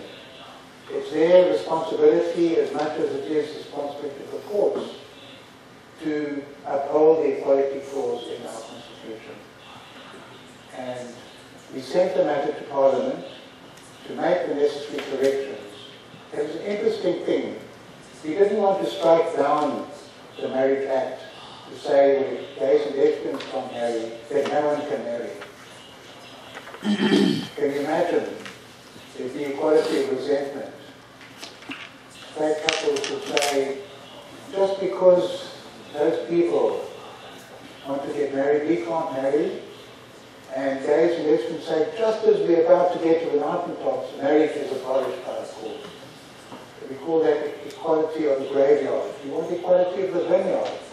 So when you equalize a measure that is unconstitutional because it's under-inclusive, it's not wrong as far as it goes, but it's under-inclusive by invisibilizing, excluding from its ambit people who are entitled to the protection of the law. Then you go for equality of the vineyard. But we didn't write in the equality. We sent it to Parliament. And my feeling was the nation should be involved in this debate, if at all possible. And the legislators have the same duty to uphold the Constitution as we have. So we gave Parliament 1 year to correct the leak in the marriage law, subject to the caveat that if within that 1 year it did not appropriate legislative arrangements, same-sex couples to marry, then the word or spouse would automatically be written in. We had to create that remedy to be appropriate to that situation. Now, I mentioned there was a big national debate. Thousands and thousands of people took part in different ways. Often very homophobic statements were made, very painful statements. But in the end, Parliament, by a huge majority, adopted a law that allowed same-sex couples in a marriage vow to say, I marry you, the M word. It was the central issue in that case. Parliament did that, and now that's since 2006. Our society continues, it's not even an issue in South Africa anymore. And, I think it made those of us who were judges feel very proud that we were fulfilling our duty under the Constitution to uphold fundamental rights of people. And it was important in South Africa not simply to ensure that people were not subject to forms of discrimination, exclusion, marginalization. If we can't manage difference and economic difference with equality in South Africa, we finish as a country. We are so diverse and varied as a nation. So in a sense, that issue became a touchstone for something much wider. It's how do you deal with the right to be different? The difference of language, of culture, of background, of beliefs. And the decision has many paragraphs. I'm actually very, very secular. But probably the strongest statement in any decision in any court in the world, certainly in English language, speaking about the importance of religion in public life for millions of people, was written by me, acknowledging that. And religion for many people is not just a question of faith in your own private life, it's part and parcel of the temper. For many reasons, it's the reason why they support fundamental rights and human rights. We've got to acknowledge all that. Religious bodies are involved in activities related to health and welfare and education. It's part and parcel of the temper of the nation. All that is recognized. But the same law that guarantees the rights of same-sex couples to celebrate their unions on the basis of full equality protects the rights of faith communities not to be compelled to celebrate unions that would go against their faith. And I don't know if you found the same, but the way you tell the story is often as important as the story you tell. Not simply writing pages and pages of commentary, but dealing with the issues and the surrounding context, so much so that in the end the South African Council of Churches called the decision a Solomonian one. I was particularly happy because my father was Solomon.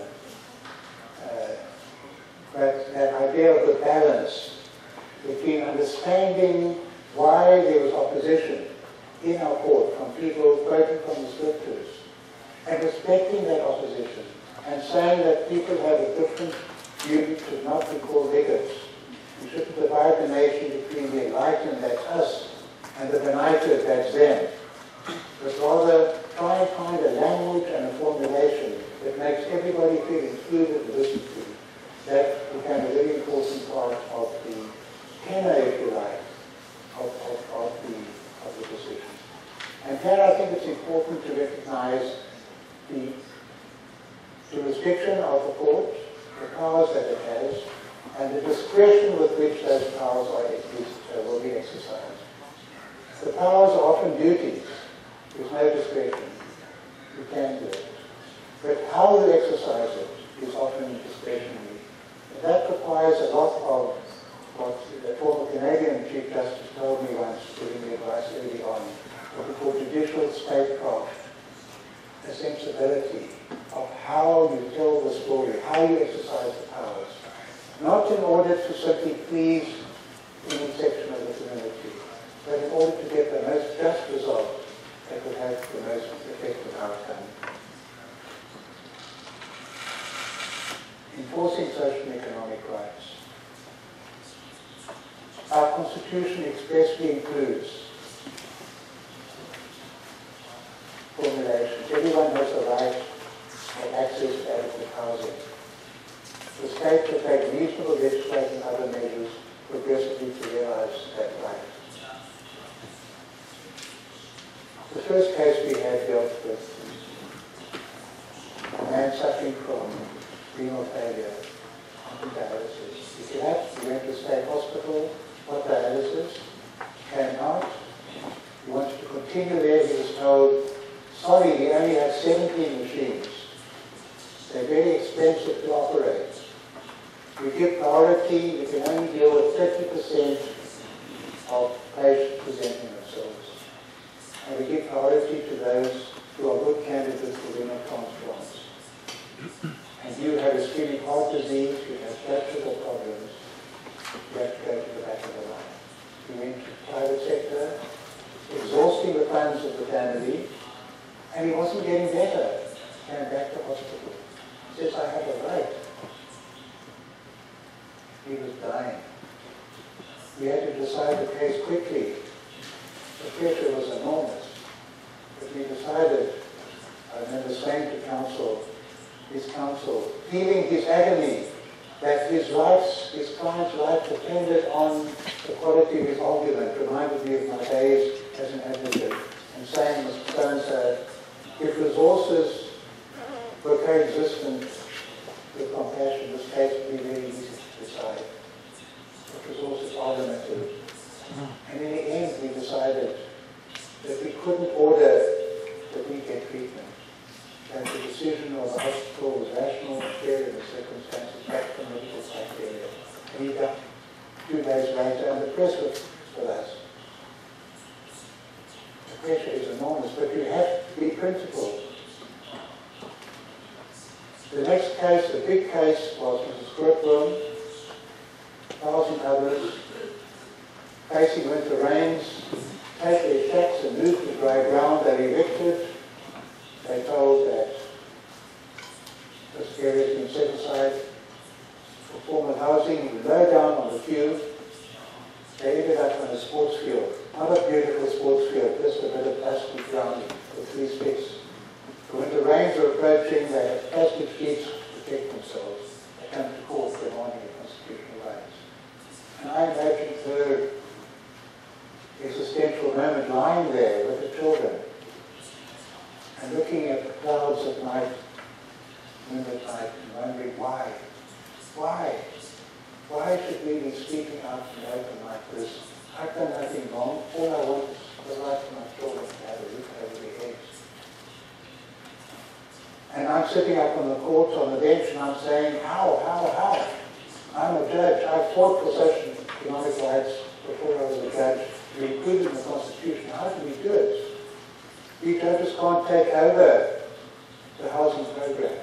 And yet if we can't respond in this case, when can we ever respond? And we decided the mechanism. The committee said, give me a lever and I can lift the wood. And often in a difficult legal case, you need that lever. Once you've got that lever, everything follows. And the lever was, the state shall take reasonable legislative and other measures progressively to realize the right within its available resources. And he said the state had an extraordinarily good housing program. Up to now, something like 2.5 million houses being given free to poor people. With water, electricity, sewage. They can add on, ultimately they can sell. But we said there was no program for people in emergency situations. And that was unreasonable. And we ordered the state to provide programs for victims of fire, flood, evictions in the interim. That became the foundation of our jurisprudence in social economic rights. The pressure, not people having an individual right to come to court, to get a place at school, or a bed in the hospital, or a house. But the court can review the programs of the state to see if they're reasonable or not. And so used to reasonableness, in self-defense, in negligence, I'm sure it's the same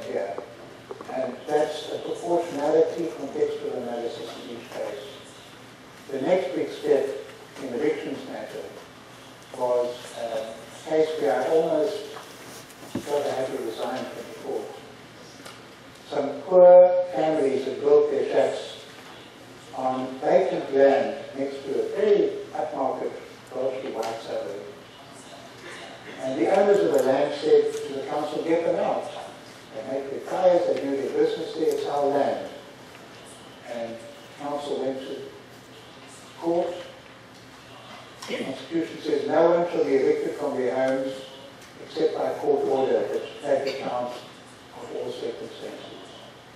And that's not very helpful, take account of all circumstances. The statute was created that said the court should only evict if it's reasonable, if it's equitable to do so. But what's equitable to the owners of the land is inequitable to the people just wanting a home. What's equitable to them is inequitable to the owners of the land. How to resolve that? And I'm thinking, Albie, I can't order their eviction. I can't. It's so unfair, it's so unjust.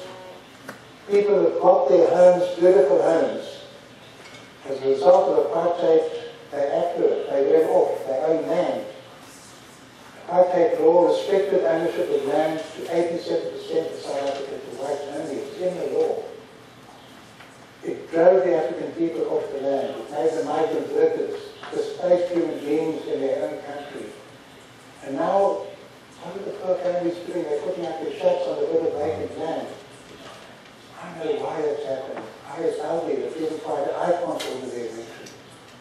But I, Albie, the judge, I've sworn to uphold the law without fear, favour, or prejudice. And if I can't fulfill my oath as judge, I have to leave. Well, fortunately, maybe, certainly for me, I was able to convert a personal dilemma into an intellectual tension. And the same Constitution that upholds the rights of no one to be arbitrarily deprived of their property upholds the rights to access to adequate housing. And how do you resolve that tension? And it's clear we can't resolve it simply by applying ordinary land law. Because ordinary land law overwhelmingly favoured, as I said, in South Africa, dispossession is 9 points of the law. I don't know if you have that phrase here. Possession is 9 points of the law, 9/10 of the law. In South Africa, dispossession is 9/10 of the law. And we decided that the role of the court is different in a case like this. It's not deciding who has legal power. It's managing a very stressful social process created by history that has repercussions for the whole country, because we have millions of landless, homeless people, and we have a minority that is very privileged and very comfortable. But we can't have self-help, we can't have people going and putting up their homes wherever they want. Then you have an anarchy in society. We need progressive measures to bring about the change. So without a connection, dialogue, mediation between the parties, hadn't been tried, then it would not be just negligible. And in a later case, my colleague Zephyr picked up on the language about dialogue, and he said in cases like that, the court will order meaningful engagement that has partly a procedural dimension and partly a substantive dimension. And that's important. It gives the poor a voice. They become part of the solution. They speak. They're not an unidentified mass called the poor who simply obstructing development and progress. They give the families and the other people's lives. They have a voice. But they can't simply dig in their heels and say, we shall not be moved. They have to be proactive in finding solutions. And I imagine in a case like that, only 15 families, a big neighborhood of hundreds of wealthy white families, they could get together, find some money to find alternative accommodation. I don't know. That dialogue would be the way to do it. And now, the theme of meaningful engagement has become a very important part of our social economic rights law enforcement. But I think it will spread beyond elections to education, to other areas as well. I can tell you this, I mentioned, this was quoted, to be the first. It can be exciting, it can also be daunting. But he didn't develop these ideas simply out of our heads as a good thing. He was responding incrementally to the problems as they came to us, we had to find new formulations, new methods consistent with our own precedent of our Constitution to provide appropriate remedies. I'll just rush very quickly through the last items here. Prisoners' right to vote.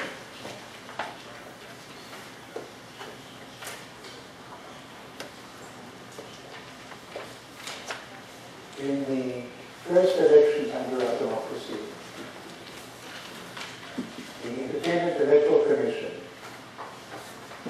decided that they were very limited in resources, they couldn't reach everybody, and they decided prisoners shouldn't have the right to vote.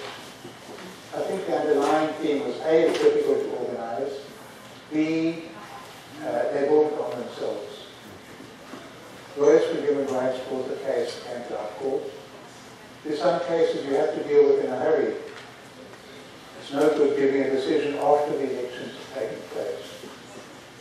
And I wrote the decision for the court. And the right to vote in our country is more than just the right to take part in the democratic process. White supremacy is being maintained by restricting the vote to whites only. Access to the votes then became our equivalent of independence, foundation of equality. Vote became a symbol of personhood. It literally said everybody counts. It's one of those things that united the most exalted and the most humble in our society, the right to vote. And so we decided an administrative body can't take away the right to vote purely for administrative, practical reasons. So prisoners were given the right to vote. The next elections came. He said only Parliament can take that away. If it does so in circumstances that are constitutional.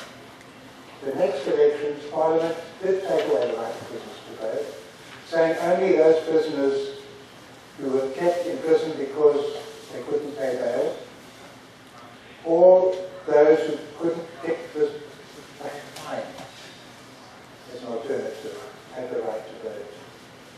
And in motivating it, the government said prisoners are unpopular and we understand the feelings of the community and therefore we feel our resources should go to others. And we struck that down. The fact that prisoners were unpopular was not a basis for denying them the right to vote. Upholding fundamental rights meant upholding fundamental rights of those who are not popular. And the government was very unhappy about that, but they accepted our decision and prisoners voted. I did a lot of research in that case. I don't know what the position is in Taiwan. It's amazing how different countries were. And in Canada, ultimately, by a very small majority, the Supreme Court said all prisoners have the right to vote. Many other countries say, and I actually quoted our decision in support of their position. Many other countries say prisoners sentenced to more than 4 years in prison and 10 years, others convicted of treason shouldn't have the right to vote, and many others allow prisoners the right to vote. But now our large number of prisoners do vote in South Africa. Customary law and equality.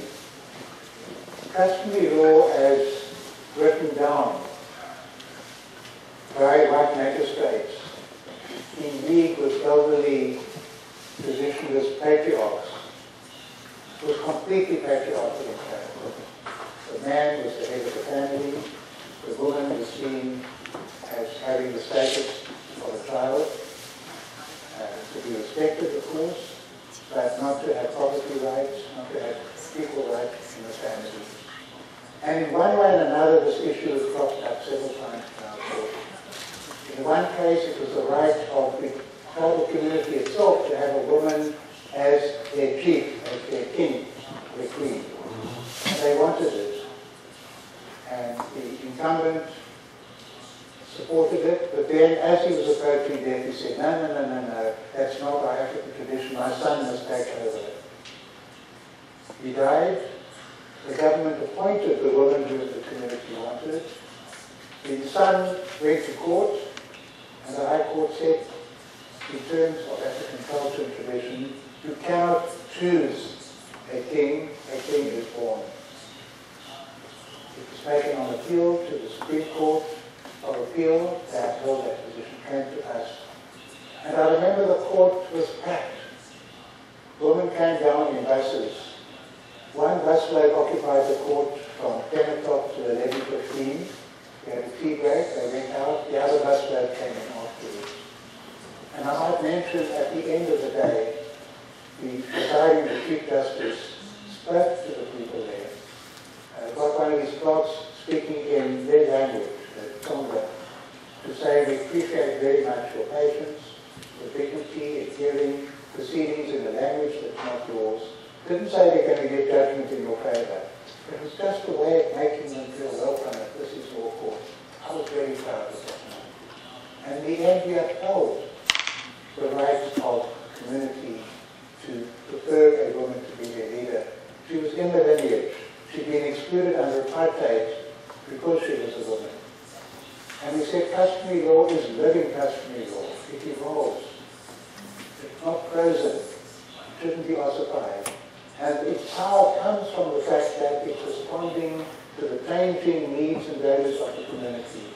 And now where we have women driving motor cars, operating ATMs, sitting as judges, the idea that women can be excluded in that way is violated equality principles in our Constitution. And this isn't a case of a court insisting that a woman be chosen. It's the community wanting a woman, and the court upholding their right to do that. We applied a similar approach to living customary law in a case of succession under African family law. It would be the nearest male relative would succeed. In this case, it's a very simple, poor home, maybe worth in US money $2,000 or $3,000. But for desperately poor people, that was home. And the woman, the mother of the two children there, two daughters, wanted to stay on. And a cousin or brother-in-law said, no, under our custom, take over. And I'm going to sell that property to pay for the funeral. And the matter came to us and we said it's living customary law. This violates the children's rights to equality. And your children are deprived of their rights to succeed. The court divided on the remedy. The majority felt it must go to Parliament to get the appropriate mechanisms for deciding distribution of estates. One colleague said no, we can retain the African custom, but say the eldest relative, male or female, succeeds. And it's a very interesting debate in South Africa whether we should have simply developed the customary law or left it to Parliament. I'll end with three cases in which the court divided. Much more interesting when the court divides. The one was the rights of Rastafari. Do you have Rastafari in Taiwan? You know of them? That they smoke marijuana as part of their religion. They wear dreadlocks, very influenced by Jamaican culture and religion in Jamaica.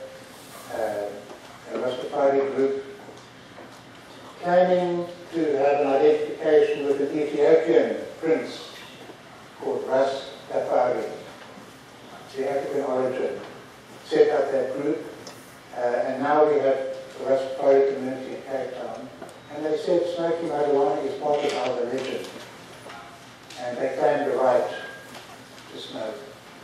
And the court divided, quite a narrow majority. We all agreed the law prohibiting the smoking of marijuana didn't deliberately target the Rastafari. It was a general law. But its impact was disproportionate against them because it was part of their religion. And the question was, was this a limitation on their religious rights that was reasonable and justifiable in an open democratic society? In the United States, in a similar case involving smoking peyote, the Supreme Court divided. It's Native Americans traditionally had smoked this hallucinogenic drug. And the majority of the court decided that if the general measure does not target a particular group, the religious group, but just has the impact of affecting them more, that's too bad. That's the price we pay for being a democratic society. And Justice Scalia, who's very religious, openly so, wrote that decision. Very strong dissent from Justice Harry Blackman, beautifully written dissent. More or less indicating that the powerful religions don't need the protection of the law. Even under prohibition, Catholics were allowed to take communion wine. But it's the small groups, marginalized groups, who are not very popular and not well represented in the legislature, they need the protection of the law. In it, our court unanimously accepted that this did raise a violation of the right, an infringement of the right to freedom of religion. It wasn't justifiable. And the majority said it was justifiable because there was no way you could police the anti-marijuana laws, the drug laws, by granting an exception in their favor. A minority of us, including Albie Sachs, felt that an exception could be made for the use of marijuana for sacramental purposes. So much was being confiscated by the police that it preserved, you could have identical priests, and at least it could provide them with the right to smoke as part of their religious practice. Bearing in mind that marijuana was probably less harmful in its impact than whiskey or tobacco, which were easily available, and bearing in mind that it had a traditional cultural background in South Africa. Bearing all these factors in mind, that it wasn't heroin, it wasn't cocaine, it wasn't one of those other drugs, that the court, that the authorities, in order to accommodate religion, should walk the extra mile to accommodate them. And I felt quite strongly about this, and I couldn't quite understand why. Some of the Rastafari were standing in the back of the court, so a little bit defiantly with their dreadlocks. And I'm thinking, they had a special appearance, and they say, why is everybody looking at us? And their whole philosophy is, take it easy. Tomorrow's another day. It's undermining me. I'm driven. I work late into the night. I want to have the best judgment that anybody's ever written in human history. And I'm working. And I say, take it easy, Judge Sachs. You'd be a better person if you just relax. So they're undermining me. But I thought so much it was a young lawyer who was willing to give up his legal career in order to pursue his religious belief. I felt for his loneliness. I felt for this community that is so mocked at and jeered and denounced. And all religions started off with little groups like that. And I'm not a religious person, but here was I empathizing with religious people. And the beginnings of all religions, people who were despised and rejected. But in any event, we lost that case. And I was amused when the biggest local newspaper printed almost the whole of my judgment in one full page. My colleague saying clearly he is a marijuana smoker himself. It produced quite a ripple in the society. Then the rights of sex workers, prostitutes. So it all said anyone who offers sex for reward is guilty of an offense. In practice, only the women who were prostitutes would be prosecuted. And the question was this a violation of their right to privacy? offering sexual reward to the public. They were themselves giving up their right to privacy.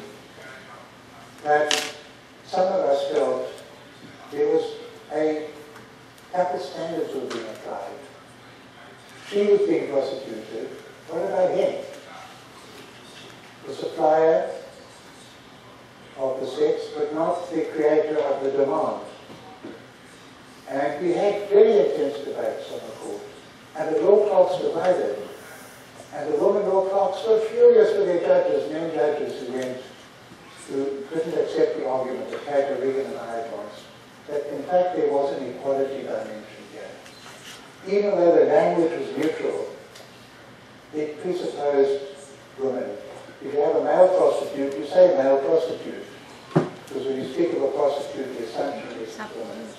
And the fact that only women were being prostituted fitted in with a culture that penetrated into the lawmaking and the prosecution authorities of seeing the women as responsible. These poor red-blooded men are being lured by these women into giving their bodies and some money, and they would be prosecuted. Then the argument was that the men can be prosecuted as co-conspirators, technically. In fact, they weren't. But we said even if they're prosecuted as co-conspirators, it still appears that it's the women who are responsible for the crime. In any event, there are two very different judgments written in that case. Once again, I was amongst the minority. And finally, I mentioned the case of cohabitants. There's a law that says surviving spouses are entitled to maintenance from the estate of the deceased. And that was to deal with women, wives, who were completely disinherited by their husbands. And who got nothing. The question now was, is that limited only to surviving women partners of married couples? And in South Africa we have possibly millions of families who've been living together without any formal process of marriage, either through the church, synagogue, or temple, or through the state authorities. Often it will be a man living in a rural area will be married, come to town, work in the town, have a second family, and live there 40, 50 years, and have 4 or 5 children. And the woman will be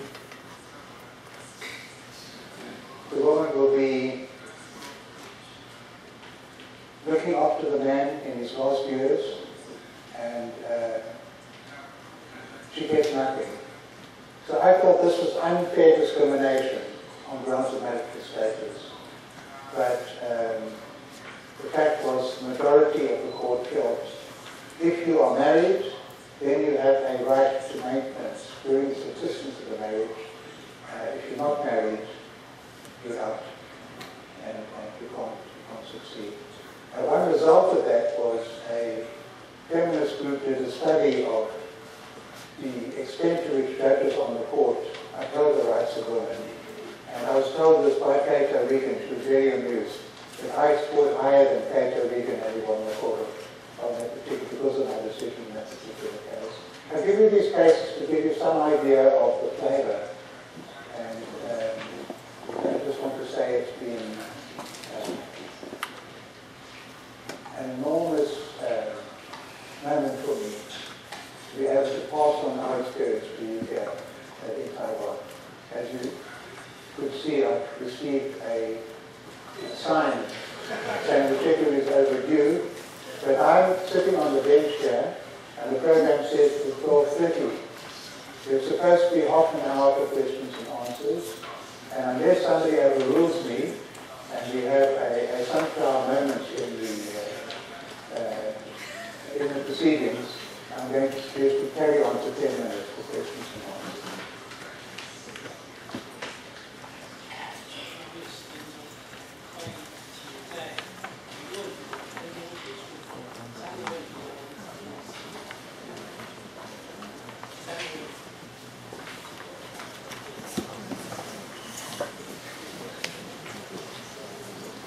sorry, I withdraw what I said. Our grievance of the program. It was supposed to end at 12 o'clock. So the time is up. I'm not sure if the room is needed for anything else or if people have other commitments. So I'm certainly willing to stay on for another 2 minutes if the audience would like and have the time. But if you have to carry on, then you can end.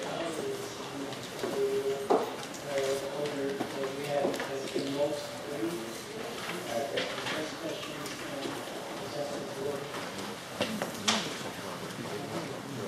Thank you very much for the very inspiring talk this morning. And it is useful, very practically useful to our implementation practice here. Before my brief questions, just 2 pieces of information. First, we also share toilets. Our constitutional court justices also share toilets. And secondly, in recent months, I just haven't cited the South African Constitutional Court opinion, my degree opinion. It was about the limitation of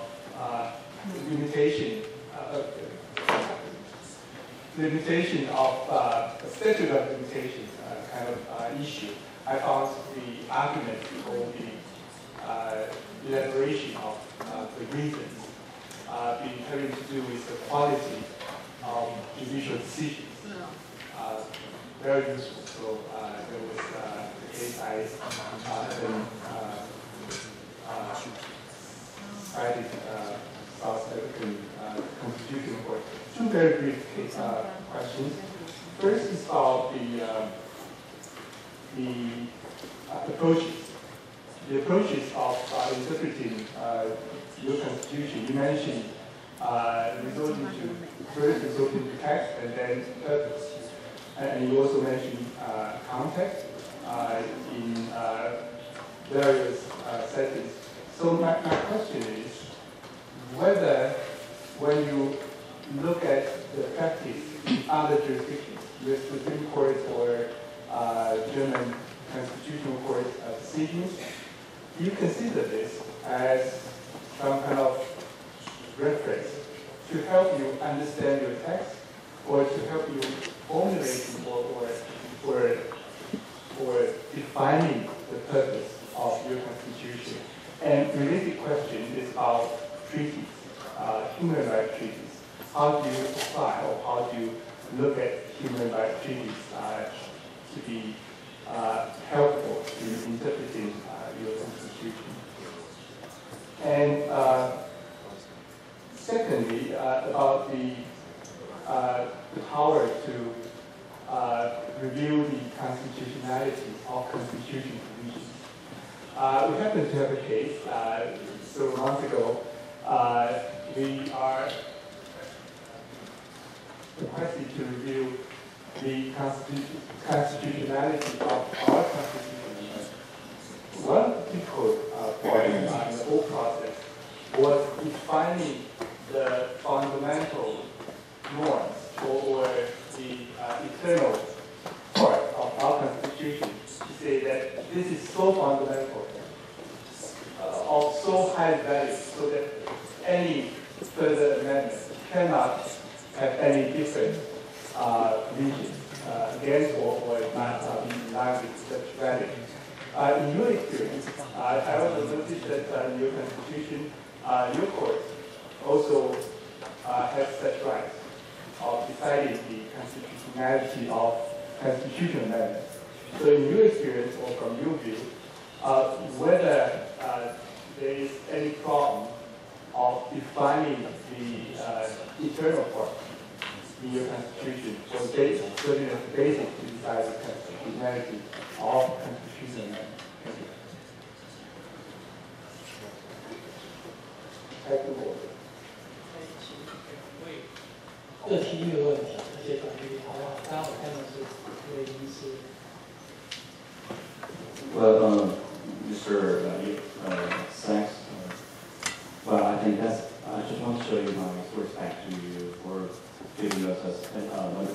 this morning. And I understand that not every judge has the same background or same history like you. And I just want to know, very short, I've been encountered so many and been suffering from so many injustices in your country. How do you harmonize the feeling of vengeance when you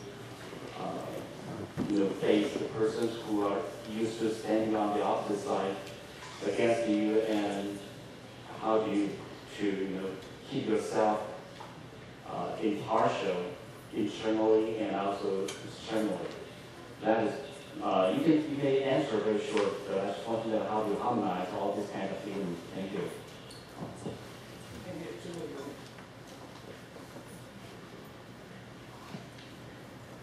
Mr. Sachs, you mentioned that when it comes to social and economic rights, the basic principle or approach of your court is to examine whether the government has certain unreasonable measure of protection because of the consideration of limited resource.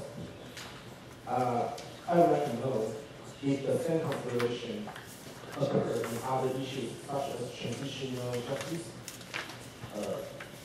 Should the same approach be taken? I propose this question because throughout history, when an authoritarian government lives, they always is a government which is empty owing to their corruption or mismanagement. And it is very easy for a democratic government to declare what authoritarian government do and have done wrong or invalid because of nothing. But when it comes to compensation, it's another case because it reaches into the court of government. If the government say, the democratic government say, we have no resource to compensate because of the limited resource. But on the other hand, if there is a constitutional ground to transitional justice, should the same approach be applied? Thank you. The use of the decisions by the courts.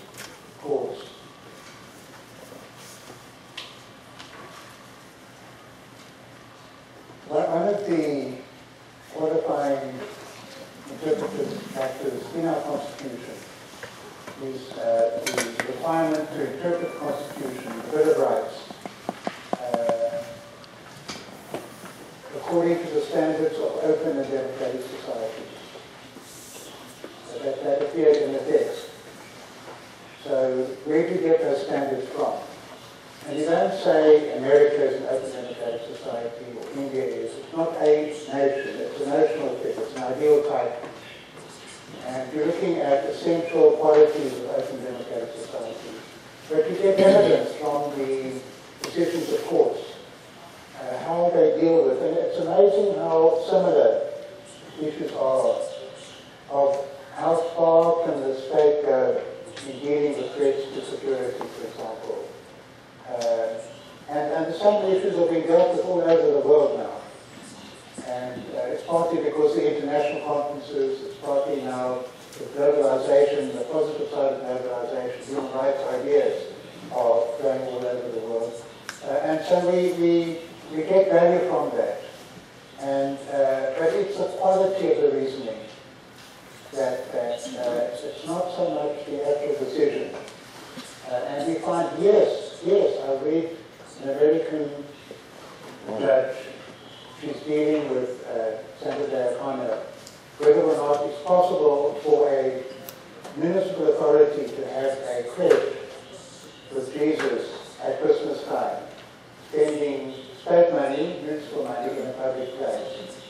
In America, the whole issue of state support for religion is very controversial, and I'm a bit worried by the extent to which it's become an issue before the courts and the decisions of the courts of rights and nations. Saturday O'Connor used the phrase that the state shall not endorse any particular religion, to hold it up above others. So Christianity must be held an elevated position to Buddhism or Judaism, or a particular branch of Christianity above another branch of Christianity. And so she's not so much concerned with separation of state and religion.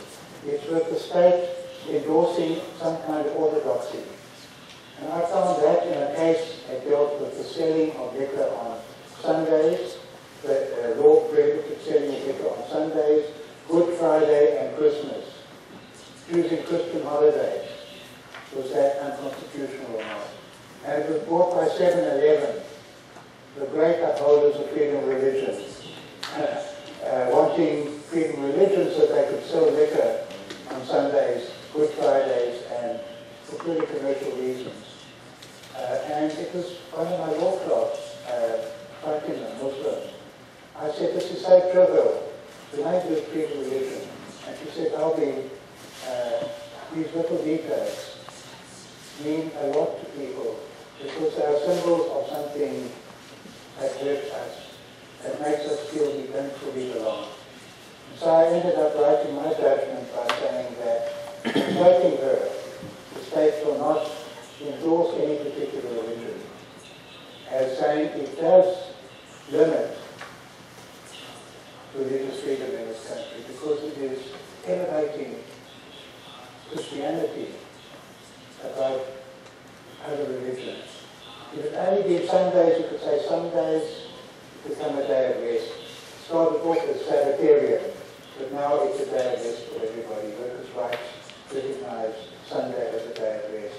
But you add Good Friday, and you add associated with Jesus, and Christmas associated with Jesus, that is saying these Christian days count especially.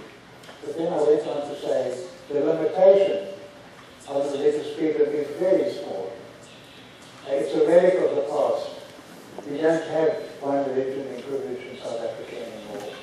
And I said there is a secular purpose that is being supported as it happens. These are all double holidays.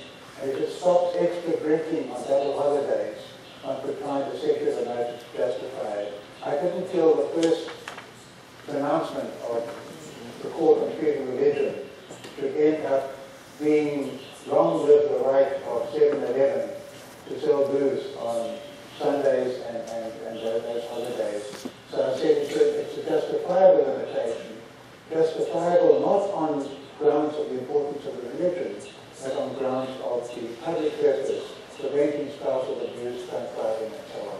It was a bit of a thumbs up, but it corresponded as I felt. But I found her phrasing was very, very helpful for me in understanding my own decision. In terms of the use of treaties, in fact, we don't use treaties very much as a direct source of substantive law. More as a source of values. We have a very comprehensive Bill of Rights. The text is there. It's very rare that a treaty will be more powerful than our own text. But the treaty sometimes fills in a lot of details. And we find it useful. That illustrates how open democratic societies will approach a matter like this, rather than as a text being used in a positivist way. In Australia, where they don't have fundamental rights in their constitution, they have to rely very much on treaties, to which Australia is a signatory to find some textual foundation. But we've got our foundation in our Bill of Rights itself. Amendments to constitutions. So far we haven't found it necessary to strike down an amendment because it violates a basic feature of the Constitution. But we did, in an early case, Ismail Mohammed, and it's been supported by the rest of the court, he mentioned the fundamental features doctrine, quoting from Indian precedent. And we've given a signal that there are some amendments, even if they had 100% support. Say Parliament said we are postponing the next elections for 10 years. And the whole of Parliament said that's a good idea, and it got all the necessary majorities. We would say that's not amending the Constitution, actually it's abrogating the Constitution. If a Parliament passed a law that prevented opposition parties from contesting, we would say that's not amending the Constitution, that's abrogating the Constitution. I'm sure that was our thinking, but we've never had a case where it's been necessary to do that. I was asked about how do I deal with opponents. I met a man who put the bomb in my car, organized the bomb in my car.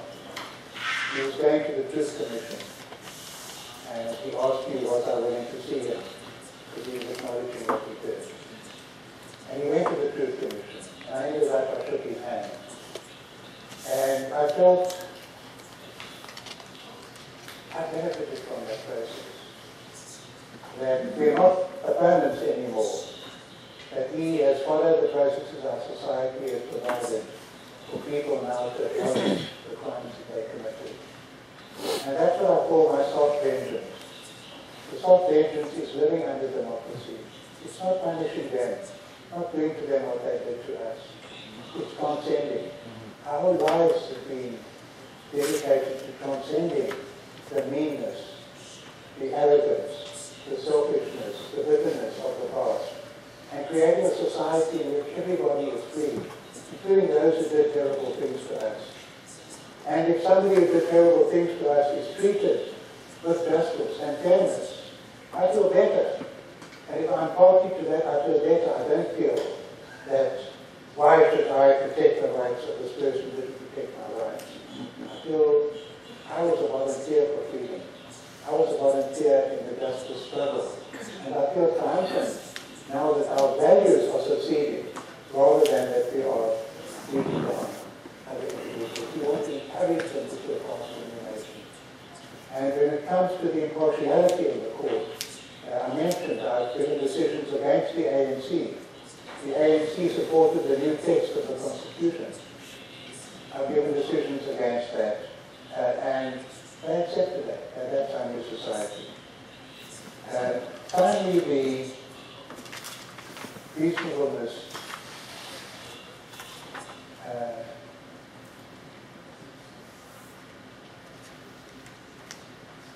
We've been criticized by people in the human rights community for not giving individual rights, subjective rights to go to court, focusing on the reasonableness of the measure by the state. And in deciding whether a measure is reasonable or not, we give a great discretion to the state.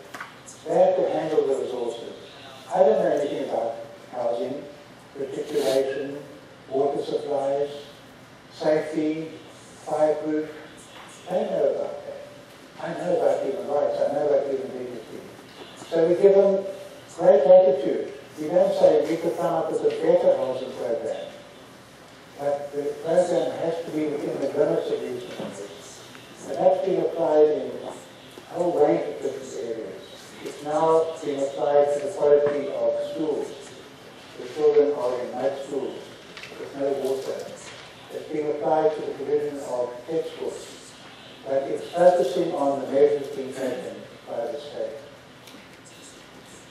More important in terms of abuse of office by the state, there have been cases in which the court has been very willing, showing great willingness to intervene in important presidential decisions where it felt they lacked rationality. So when somebody was appointed as head of the public prosecution, even although there had been a commission of inquiry that has made adverse findings about that person, the court said that appointment by the president, it's a discretion given and a duty given to the president as president, cannot be upheld in law because it's irrational to appoint somebody with this powerful finding. So it's not enough just for the president to say, I took that into account and I made that appointment. A measure to disband a unit investigating corruption that has been very active in investigating claims against the present president, Jacob Zuma of South Africa. When he became president, that unit was disbanded and were called the Scorpions, and replaced by another group called the Hawks. And a businessman challenged that unit by saying it's not powerful enough because it's too subordinate to the political authorities, when one of its tasks is going to be to investigate, including the President, including the Minister of Justice, and the court upheld that decision by a narrow majority. And now there's a case on saying that even the amendments don't go far enough to protect the independence of that particular authority. It'll be very interesting to see how the court can respond. But in a country like ours, that politics are fiercely contested. Often there's a racial dimension in the background, where you have one party, the one that I belonged to when I was politically active, that has a big majority in Parliament, where all sorts of complaints are made about government and leadership. It's particularly important to have a free press and to have an independent judiciary. It doesn't mean the judiciary must see itself as the opposition. That would be very wrong. It's not its job to fulfill the role of opposition in Parliament. But it will be there as a watchdog of the Constitution. And I think that the ANC should be very happy that there is that watchdog. That they can go as far as they can go, knowing that there's somebody that will ensure that what they do is within the limits of the Constitution. Just as I'm going to deal with this in my lecture this afternoon, the way Nelson Mandela responded when we struck down very important measures that he adopted. He didn't feel he was being gravely injured and his dignity was being undermined by the court. He feels more or less to see what a marvelous country I'm the president of. He felt that is the job of the court, the duty of the court. And I'll say this for all presidents in South Africa, including Jacob Zuma, the current president, they've always accepted the decisions of the court. They've always accepted the decisions. Sometimes been very unhappy, but they've always accepted them.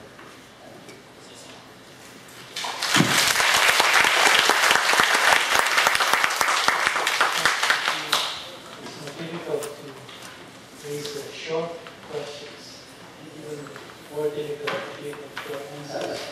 So really overview that it's allowed by personally I have always a question to you.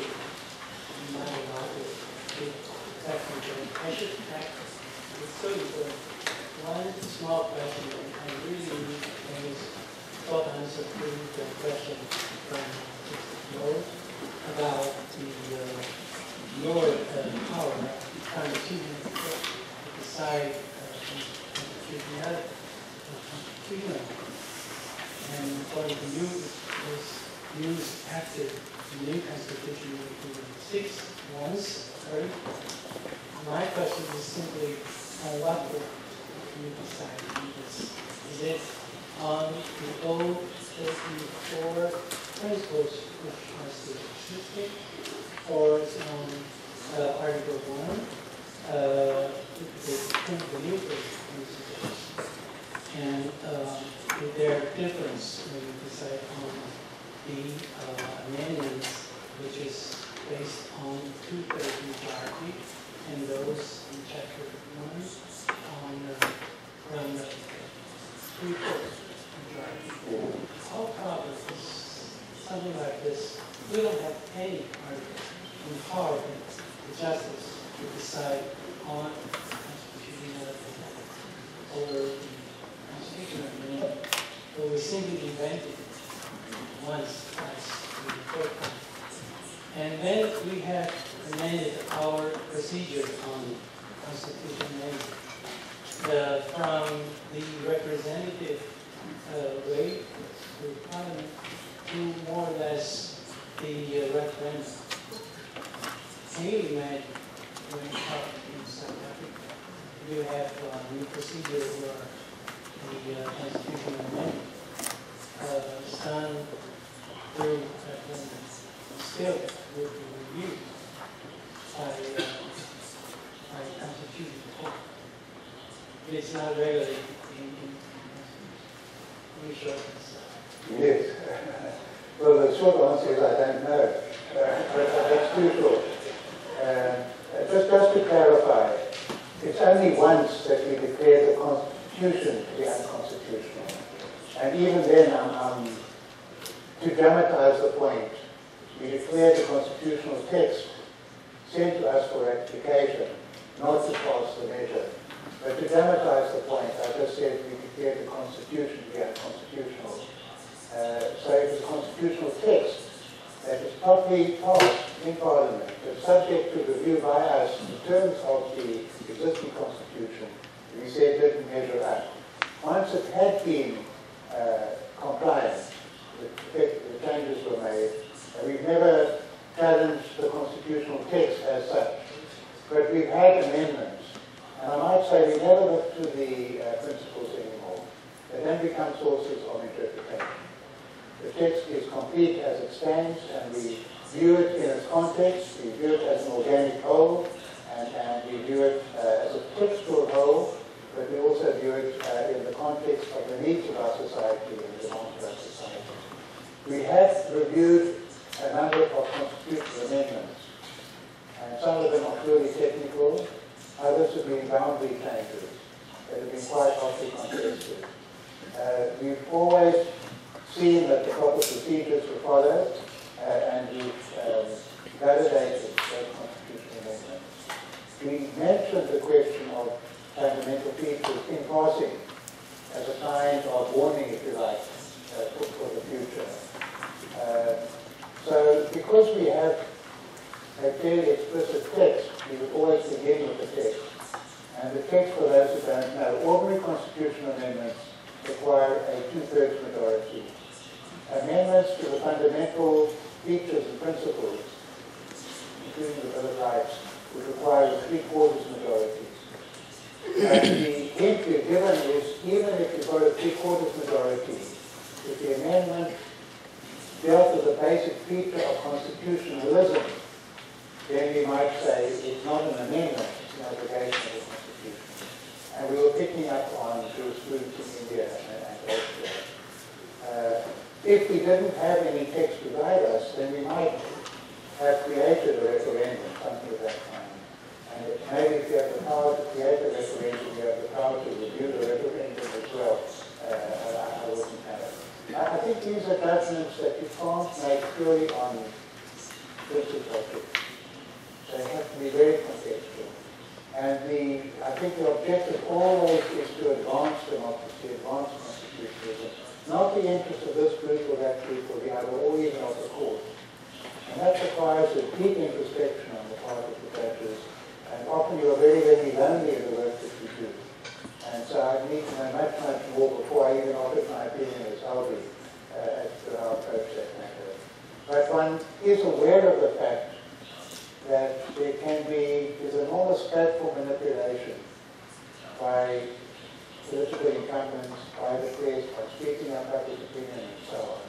And in the end, the duty of the judge is to be the guardian of those deep intrinsic values that we call constitutionalism, to guard that.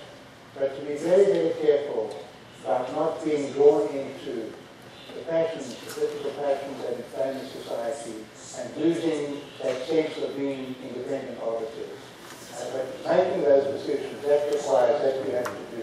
And you require that quality, that virtue, that courage, that conviction, and something else, by the way, when I mentioned the 3 C's of a good judge, one is courage, the other is civility, but the third is collegiality. And debate amongst the judges, open, honest debate amongst the judges, and trying to get a consensus amongst the judges on these crucial issues, I think is absolutely fundamental. Very much. I think I might keep you longer here.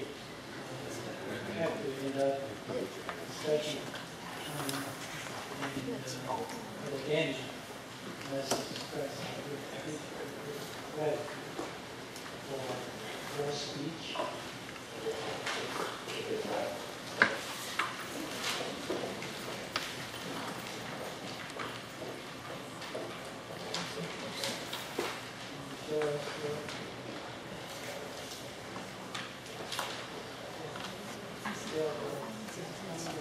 权利宪章，这个是在 when was that? 1960? That's 1996. Okay, this is That's our Bill of Rights, from our current Constitution. And I'd like to take a copy 96宪法的那个 Bill of Rights. I can sign it, present it to your Constitutional Court.